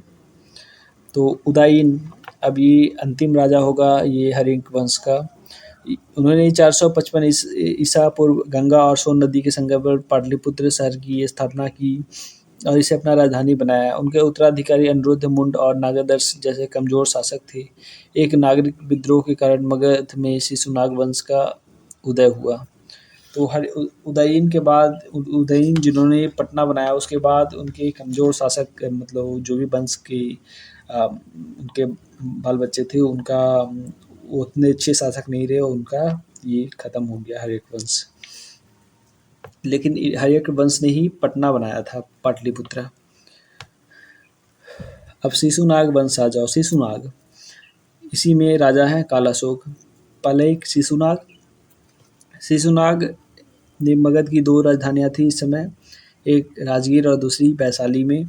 शिशुनाग ने मगध और अवंती के बीच 100 साल पुरानी प्रतिद्वंद्विता को समाप्त कर दिया। शिशुनाग की मृत्यु 394 ईसा पूर्व में हुई और उनका पुत्र कालाशोक उनका उत्तराधिकारी बना। दूसरी बौद्ध परिषद वैशाली में कालाशोक के संरक्षण में हुई। कालाशोक दूसरी बौद्ध परिषद के बाद अपनी राजधानी पाटलिपुत्र स्थानांतरित कर दी।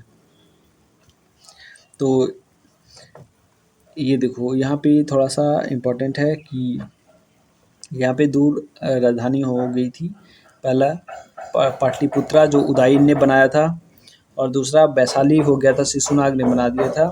और वैशाली से दोबारा पटना शिफ्ट कर दिया गया था कालाशोक के द्वारा। तो महावंश के अनुसार कालाशोक के बाद उनके 10 पुत्रों ने मगध राज्य पर शासन किया और अंतिम शासक नंदीवर्मन थे। अब देखो नंद वंश, शिशुनाग के बाद नंद आ जाते हैं, महानंद। तो ये नंद वंश बहुत ही शक्तिशाली होते थे और व्यापारी समाज से बोला जाता रहते थे। तो महापद्मनंद ये सबसे फर्स्ट शासक थी जिन्होंने अंतिम शिशुनाग वंश नंदीवर्मन की हत्या करके नंद वंश का स्थापना किया। पुराणों में महापद्मनंद को महापद्म या महापद्मपति के रूप में वर्णित किया गया है। उन्होंने एकराट की उपाधि ली थी।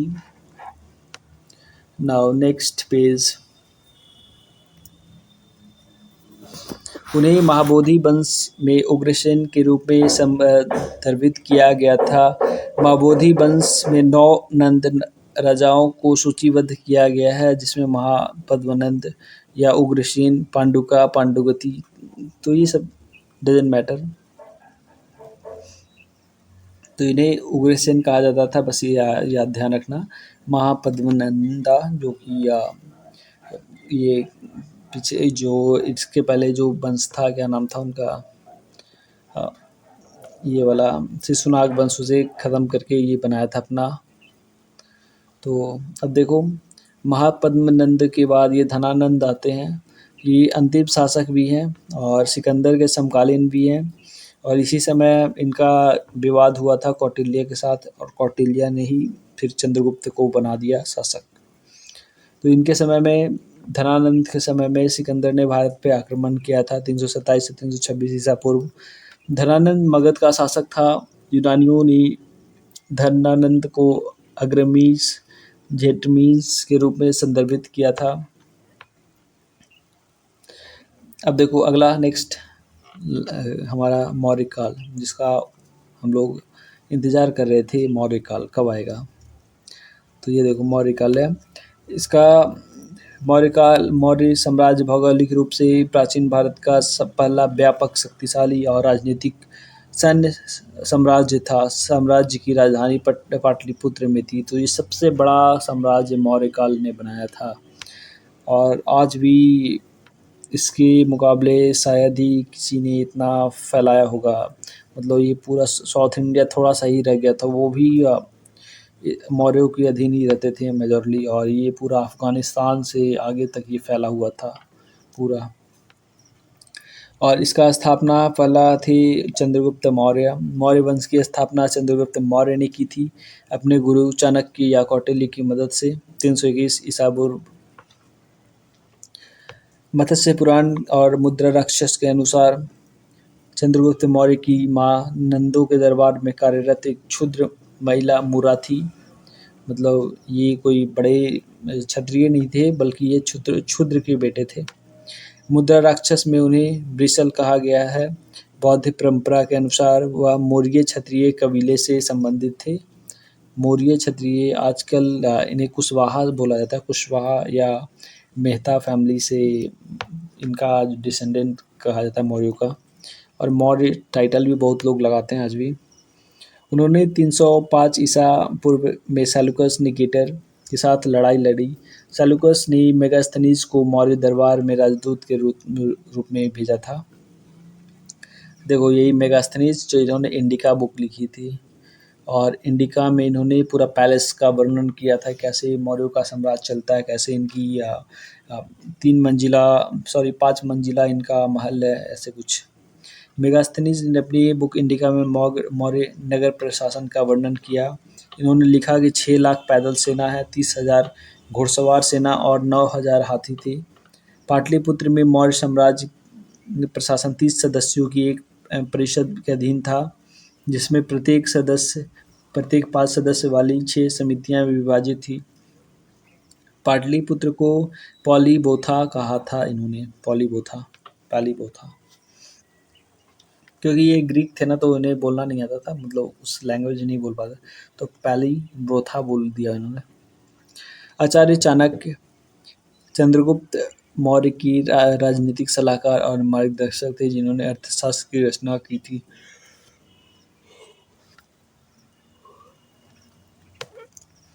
जैन सूत्रों के अनुसार चंद्रगुप्त ने अपने जीवन के अंतिम समय में जैन धर्म को अपनाया था, और ये मगध को छोड़ के ये चले गए थे साउथ इंडिया में, और वहाँ उन्होंने कैवल्य प्राप्त किया। सॉरी, कैवल्य नहीं, मतलब वो अपना शरीर त्याग दिया वहाँ जाके।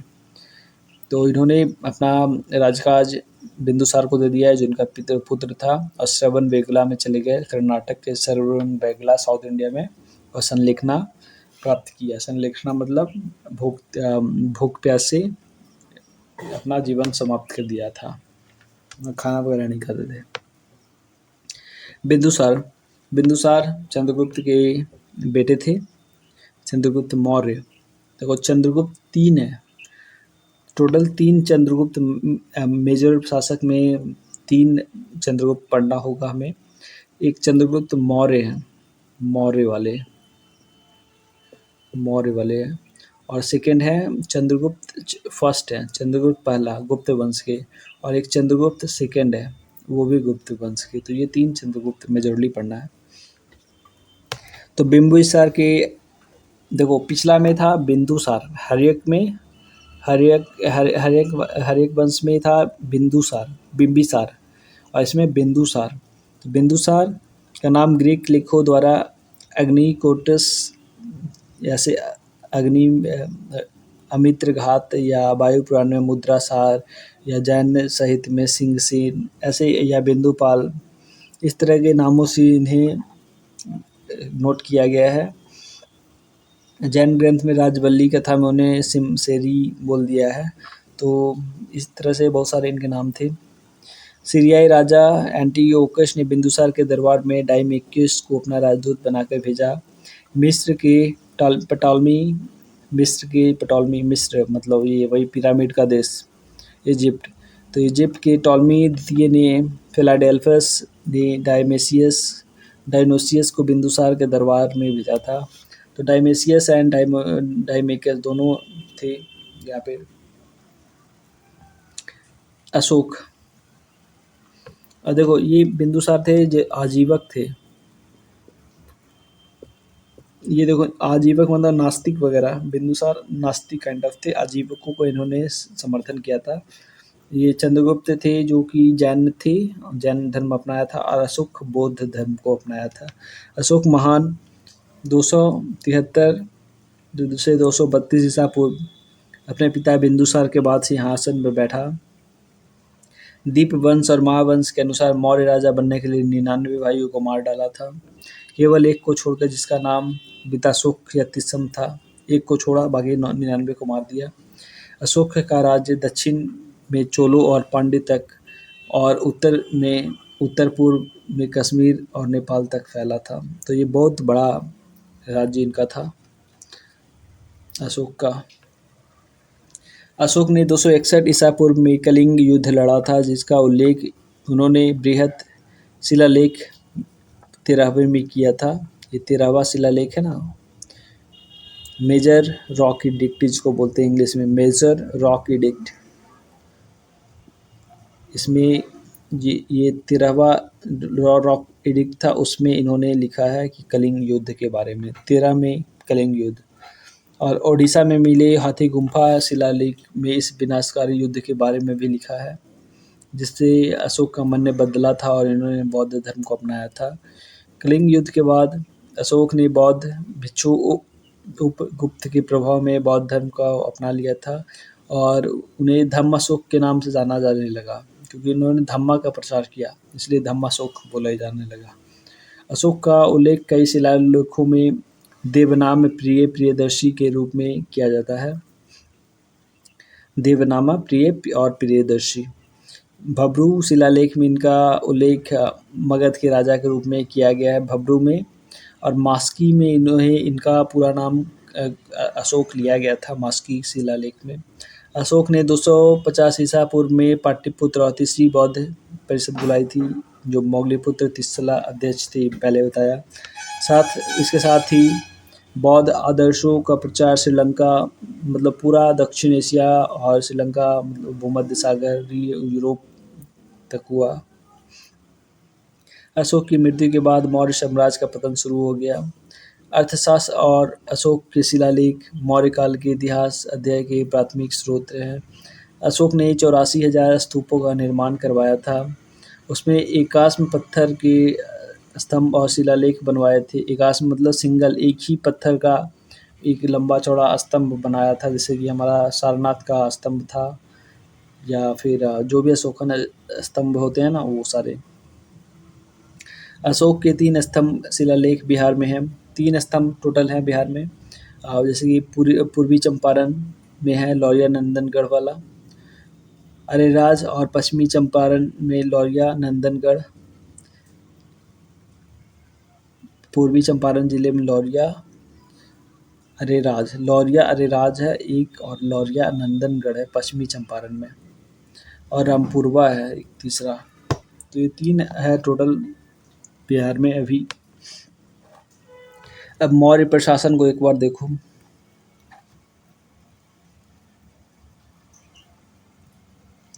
तो मौर्य प्रशासन साम्राज्य को 4 प्रांतों में विभाजित किया गया, जिसमें प्रत्येक पर एक प्रांतपाल का शासन था। चाणक्य ने सप्तांग सिद्धांत प्रतिपादित किया था, जिसके अनुसार राज्य को 7 तत्वों में विभाजित किया गया था, जिसमें राजा, मंत्री, लोग, किला, खजाना, सेना, सहयोगी, ये सारे 7 थे। 18 तीर्थ या महामात को मंत्री, प्रधान, याजक, सेना प्रमुख और राजकुमार का नियुक्त किया गया था, जिन्हें चांदी के सिक्कों से भुगतान किया जाता था। सैन्य संगठन सेनापति के नेतृत्व में था, और इसके अधीन कई विभिन्न प्रभाग, कई अधिकारी अपना कर्तव्यों को पालन करते थे। 2 प्रकार के न्यायालय थे, धर्मस्थ न्यायालय और कंठक शोधक। तो ये ध्यान रखना, धर्मस्थ न्यायालय जो सिविल मैटर्स में देखते थे, मतलब संपत्ति, फैमिली मैटर, ये सारे। कंठक शोधक मतलब आपराधिक, जहाँ पे मर्डर वगैरह का, रेप वगैरह का मिलता था। तो एक धर्मस्थ न्यायालय और दूसरा कंटक शोधक। कंटक शोधक में पनिशमेंट वाला। रज्जुक वे अधिकारी थे जो भूमि माप और सीमाओं को तय करने के लिए जिम्मेवार थे। इन्हें रज्जुक बोला जाता था। गोप गाँव के प्रभारी थे। गांव के सरपंच को ग्रामीणी कहा जाता था। मौर्य अर्थव्यवस्था का प्रबंधन 27 अधीक्षकों द्वारा किया जाता था, जिन्हें अध्यक्ष कहा जाता था। मुद्रा में चांदी के सिक्के पर्ण, तांबे के सिक्के मशक और सोने के सिक्के निशक शामिल थे। तो यहाँ ध्यान रखना, चांदी के सिक्कों को पर्ण कहा जाता था, तांबे के सिक्कों को मशक और सोना के सिक्के को निशक। निशक ऐसे भी पर्यायवाची शब्द है सोना के लिए, चांदी का पर्ण और मशक तांबे के लिए। कलिंग प्रशस्त शिलालेखों के अनुसार तोसाली और उज्जैनी की वायसराय को कुमार कहा जाता था और सुवर्णगिरी के वायसराय को आर्यपुत्र के रूप में जाना जाता था। तो ये वायसराय का मतलब होता है ना, राजा को रिप्रेजेंट करने वाला, जो शासक है उसको रिप्रेजेंट करने वाले को कहते हैं वायसराय। जैसे अंग्रेजों के समय में भी वायसराय होते थे, तो लॉर्ड करके उन्हें बुलाया जाता था। तो जैसे ही वायसराय जो उज्जैन के वायसराय थे, तोसाली के वायसराय उन्हें कुमार कहते थे और सुवर्णगिरी के वायसराय को आर्यपुत्र। तो ये कुछ है। और मौर्य समय में कला और वास्तुकला का काफ़ी विकास हुआ था। तो उसमें देखो, कुम्हरार पटना में 80 स्तंभ वाले हॉल मिला था, जिसे हॉल के साथ चंद्रगुप्त मौर्य का महल का निशान मिला था। अशोक के समय बने स्तंभ काल मौर्य काल का बेहतरीन नमूना प्रदर्शित करते हैं। ये 2 प्रकार के पत्थरों से बने होते थे, चींटीदार लाल और सफ़ेद बलुआ पत्थर और महीन दाने वाले कठोर भूरे रंग के बलुआ पत्थर। अशोक के स्तंभ दिल्ली, इलाहाबाद, रुक्मिणीदेवी, सांची और सारनाथ में पाए गए हैं। यक्ष की 2 प्रतिमा और चौरी, फ्लाईबिस्क, बाघ, यक्षिणी की 1 प्रतिमा दीदारगंज से मिली है। अशोक ने अपने पूरे साम्राज्य में कई स्तूपों का निर्माण कराया था, लेकिन उनमें से अधिकांश विदेशी आक्रमणों के द्वारा नष्ट हो गए। रॉक कट गुफाएं भी मिली, इन्होंने बनवाया था भिक्षुकों के लिए। और चैत्य सभागार ये निवास स्थान का भी काम करता था और पूजा का स्थान का भी काम करता था। तो इस तरह अशोक के पोते दशरथ, तो अशोक के जो पोते थे दशरथ इनका नाम था।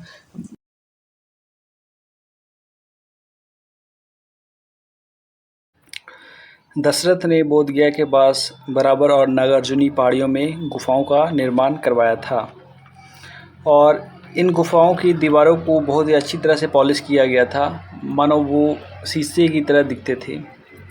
इसमें लोमास ऋषि केव और सुदामा केव, लोमास ऋषि गुफा और सुदामा गुफा दोनों हैं और ये गया के बराबर स्थित है और बगल में ही है, ज़्यादा दूर नहीं, गया से 27 किलोमीटर की दूर पे है। यह आजीवकों को समर्पित था। आजीवक मैंने पहले बताया कि ये नास्तिक विचारधारा के लोग थे और ये गुफाओं में ऐसे ही रहते थे बाहर, इनका सांसारिक जीवन से कोई लगाव नहीं था। मौर्य साम्राज्य में इनका उल्लेख मौर्य साम्राज्य का विदेशी लोगों ने भी किया है, जिसमें मेगास्थनीज काफ़ी प्रमुख है।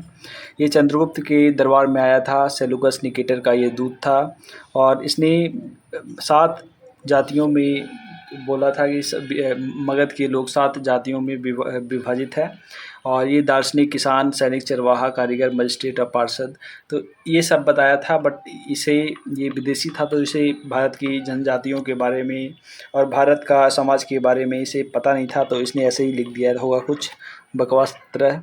और इसने ये भी बोला कि भारत में दास्ता नहीं है, बट दास्ता का मतलब गुलामी नहीं है, बेगारी नहीं है। तो ऐसा नहीं था, उस समय भी दास्ता हुआ करता था, बस इन्हें पता नहीं लगा क्योंकि इनका समाज दूसरा था और हमारा दूसरा था। कौटिल्य ने सेना में वैश्यों और शूद्रों की सिफारिश की थी, लेकिन उसका वास्तविक नामांकन बेहद कम था, बेहद संदिग्ध। और शूद्रों की स्थिति में थोड़ा बहुत सुधार भी हुआ था मौर्यकालीन में। और मौर्य साम्राज्य का पतन अब कैसे हुआ ये भी देखते हैं। अशोक की मृत्यु के बाद, देखो अशोक है बौद्धिस्ट था। बौद्धिस्ट क्या बताते हैं कि किसी की हत्या नहीं करना है, एकदम धर्म वाला जीवन जीना है, अहिंसा नहीं करना है। तो इस तरह का अगर कोई राजा अपना मोटिवेट मतलब बना ले मोटो, तो राज्य नहीं चल पाएगा, क्योंकि राज्य के लिए रियलिस्ट होना पड़ता है। तो यही कारण भी रहा कि मौर्य साम्राज्य का पतन हो गया, क्योंकि अशोक के बाद देखो, अशोक था तो ये बिंदुसार के अकेले बेटे थे जिन्होंने उनका पूरा राज्य पे एक नियंत्रण स्थापित किया था।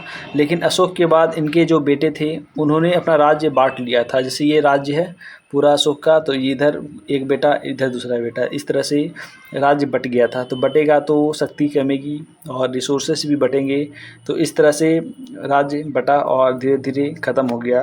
तो ये पश्चिमी और पूर्वी भाग में बट गया था।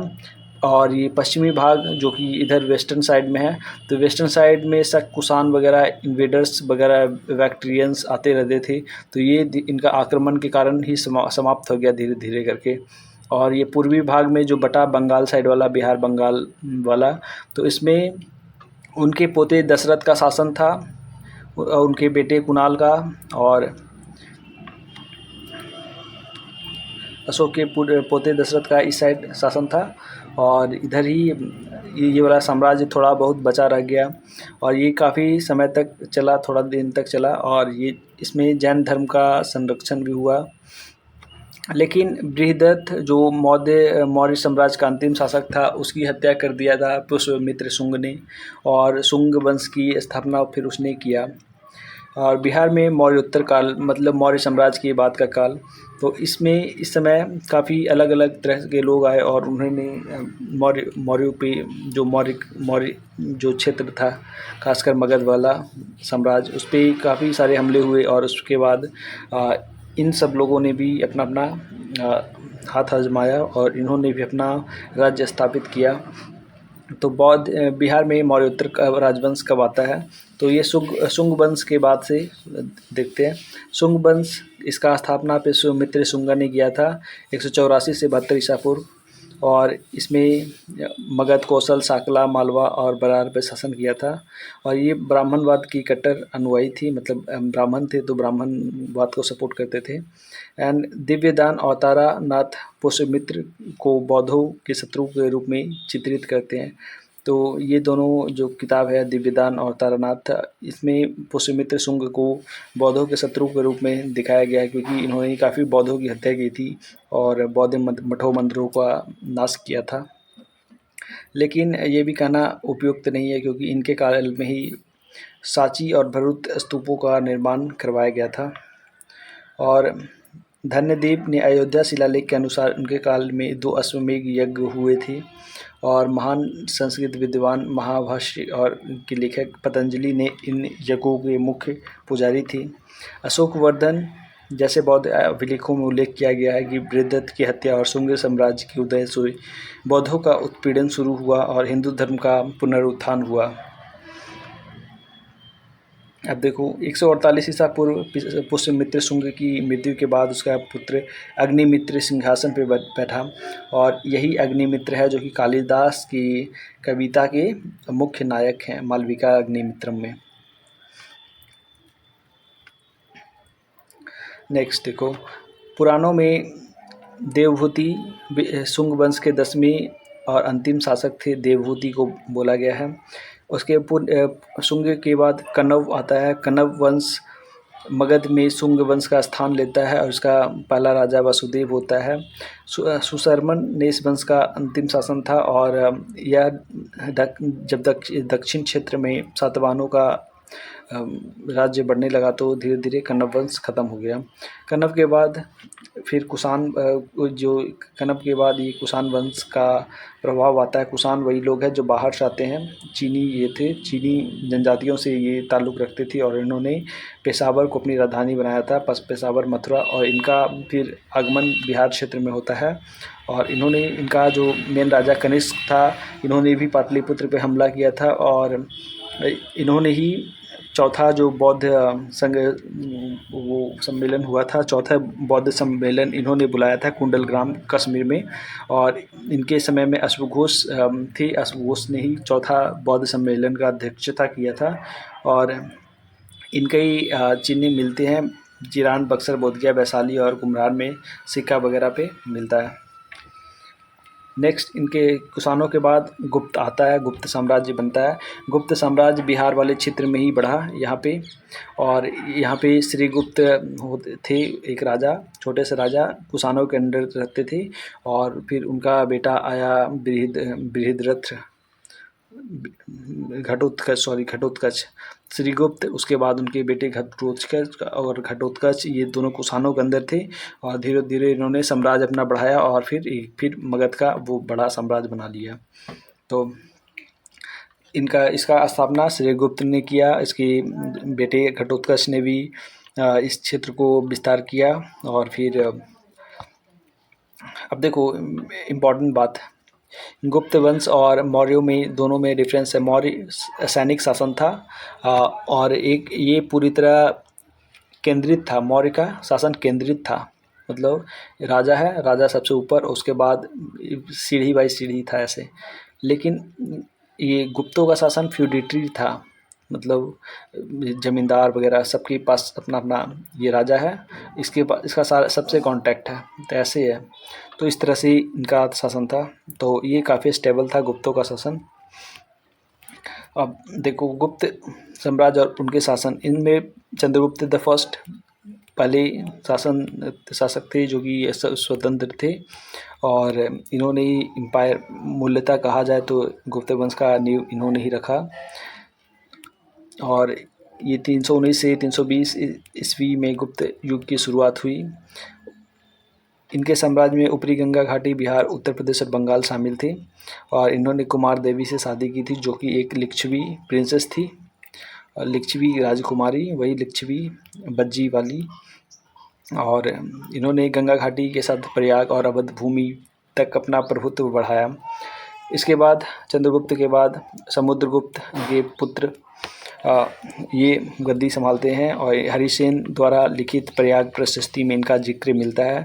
प्रयाग प्रशस्ति जो कि उस पर काफ़ी सारे राजाओं के लिखा हुआ है, अशोक का भी लिखा हुआ है, एक समुद्रगुप्त का भी लिखा हुआ है, और एक ये इनका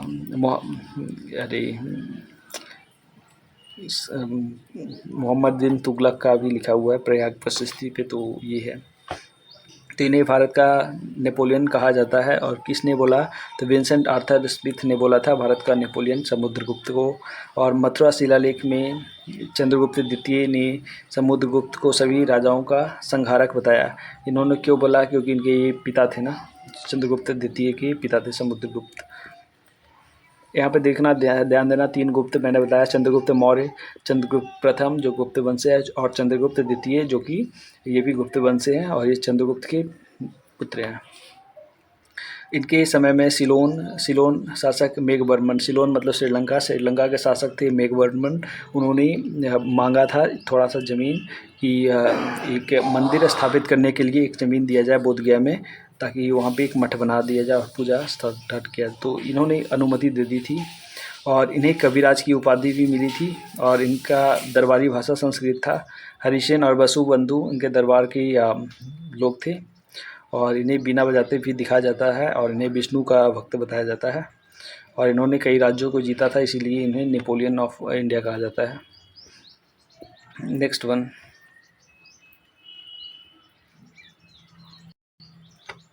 इनका शासन हिमालय से नर्मदा नदी और ब्रह्मपुत्र तक से यमुना तक फैला हुआ था, मतलब काफ़ी लंबा चौड़ा था। इनके बाद चंद्रगुप्त द्वितीय जो इनके पुत्र थे, उन्होंने ही शासन संभाला। ये इनका शासन नहीं था, बट इनके रामगुप्त का था। तो रामगुप्त एक अच्छा शासक नहीं था, तो इसकी हत्या कर दिया था चंद्रगुप्त ने, और मतलब भाई था, तो हत्या करके फिर ये बन गया राजा। और इसने उनकी विधवा ध्रुव देवी से शादी किया, और उसके बाद अपना साम्राज्य को बढ़ाया। और एक नागा स्त्री से भी शादी किया, कुबेर नागा राजकुमारी से, और उनसे एक पुत्री हुई प्रभावती गुप्त, जिसका विवाह इसने वकाटक राज्य में किया था। वकाटक वही इस साइड कर्नाटक वाला साइड, जहाँ पे वो मंदिर वगैरह है, क्या बोलते हैं, कैलाशनाथ काइंड ऑफ। तो उस एरिया में इन्होंने शादी किया था अपनी बेटी का। इन्होंने कुषाणों से मथुरा, शकों से गुजरात तक विजय प्राप्त की और कदम्ब शासकों से मतलब मैत्रीपूर्ण संबंध प्राप्त किए। मतलब काफ़ी सारे कॉन्क्वेस्ट इन्होंने किए। साहित्य को बढ़ावा दिया। पटना और उज्जैनी के को अपना उस समय शिक्षा का केंद्र बनाया। इनके समय नवरत्न थे। नवरत्न जो हम लोग जानते हैं वो इन्हीं के समय में थे, चंद्रगुप्त द सेकंड के समय में। इनमें कालिदास, बेताल भट्ट, बरहमपुरी, चिकित्सक, धन्वंतरी, बरूरुचि, शंकु, अमर सिंह और छनपगन और घाटक पार, ये सारे लोग थे। इनके समय में चीनी यात्री फाहियान आया था। और इनके समय में सोने का सिक्का करने वाले गुप्त राजाओं में वे पहले थे। ये सोना की सिक्का भी जारी इन्होंने किया था। इन्होंने विक्रमादित्य को उपाधि ली थी और इन्हें सिंह विक्रमा भी कहा जाता है। उन्होंने उज्जैन को अपने साम्राज्य की दूसरी राजधानी बना दिया था, चंद्रगुप्त द सेकंड ने। कुमारगुप्त इनके पुत्र थे। इनको जाना जाता है खासकर नालंदा यूनिवर्सिटी के लिए। तो इस समय इनके समय में हुनों का आक्रमण काफ़ी बढ़ गया था। इन्होंने नालंदा यूनिवर्सिटी की स्थापना की थी। इन्होंने महेंद्रादित्य नाम का एक टाइटल लिया था और नए तरह के सोने का सिक्का पेश किया था कुमारगुप्त ने। और इनके समय हेनसांग ने इस विश्वविद्यालय में अध्ययन किया था। और बाद में 1997 में, बहुत सालों बाद, बख्तियार खिलजी के नेतृत्व में जो सेना थी उन्होंने इस नालंदा विश्वविद्यालय को डिस्ट्रॉय कर दिया था। तो इसके बाद स्कंदगुप्त आता है। स्कंदगुप्त मतलब ये इम्पॉर्टेंट रूलर है गुप्त वंश के। उसके बाद गुप्त वंश के रूलर इतने इम्पॉर्टेंट नहीं हैं, वो फिर धीरे धीरे गुप्त वंश को ख़त्म कर देते हैं। तो कुछ भीतरी शिलालेखों के अनुसार स्कंदगुप्त ने पुष्यमित्रों को हराया। पुष्यमित्र एक ट्राइब है, जनजातियाँ हैं, तो उन्हें हराया था। और इनके समय में हुनों का आक्रमण बढ़ गया और इन्होंने उनसे लड़ा। 467 ईस्वी में इनकी मृत्यु हो गई। जूनागढ़ शिलालेख बताता है कि राज्यपाल ने सुदर्शन झील में एक बांध का जीर्णोद्धार का काम करवाया था, जिसे चंद्रगुप्त मौर्य ने बनवाया था। तो जूनागढ़ शिलालेख इन्होंने जो चंद्रगुप्त मौर्य ने एक जूनागढ़ में सुदर्शन लेक बनाया था, तो उसका भी मरम्मत का काम करवाया था इन्होंने। और इसके बाद अलग अलग शासकों जैसे कि पुरुगुप्त, बुद्धगुप्त, नरसिंहगुप्त, भानुगुप्त, ये सब लोग आए और ये सब इतने कंपैटिबल नहीं थे कि इतने बड़े साम्राज्य को रख सके। तो उसके बाद धीरे धीरे साम्राज्य छोटा हो गया। और विष्णुगुप्त लास्ट शासक थे गुप्त वंश के। गुप्त साम्राज्य का विघटन शुरू हुआ और मगध के में मौखारियों की तरह छोटे राज्य उभरे। तो मगध का साम्राज्य धीरे धीरे ख़त्म। तो ये हुआ आज का मगध का इतिहास। और अगले दिन हम पढ़ेंगे बिहार का मध्यकालीन इतिहास। तो धीरे धीरे पढ़ेंगे, को नो हरी, क्योंकि मुझे भी पढ़ाना नहीं आता और मैं भी धीरे धीरे ही कोशिश कर रहा हूँ। So good bye, thank you, stay blessed, take care.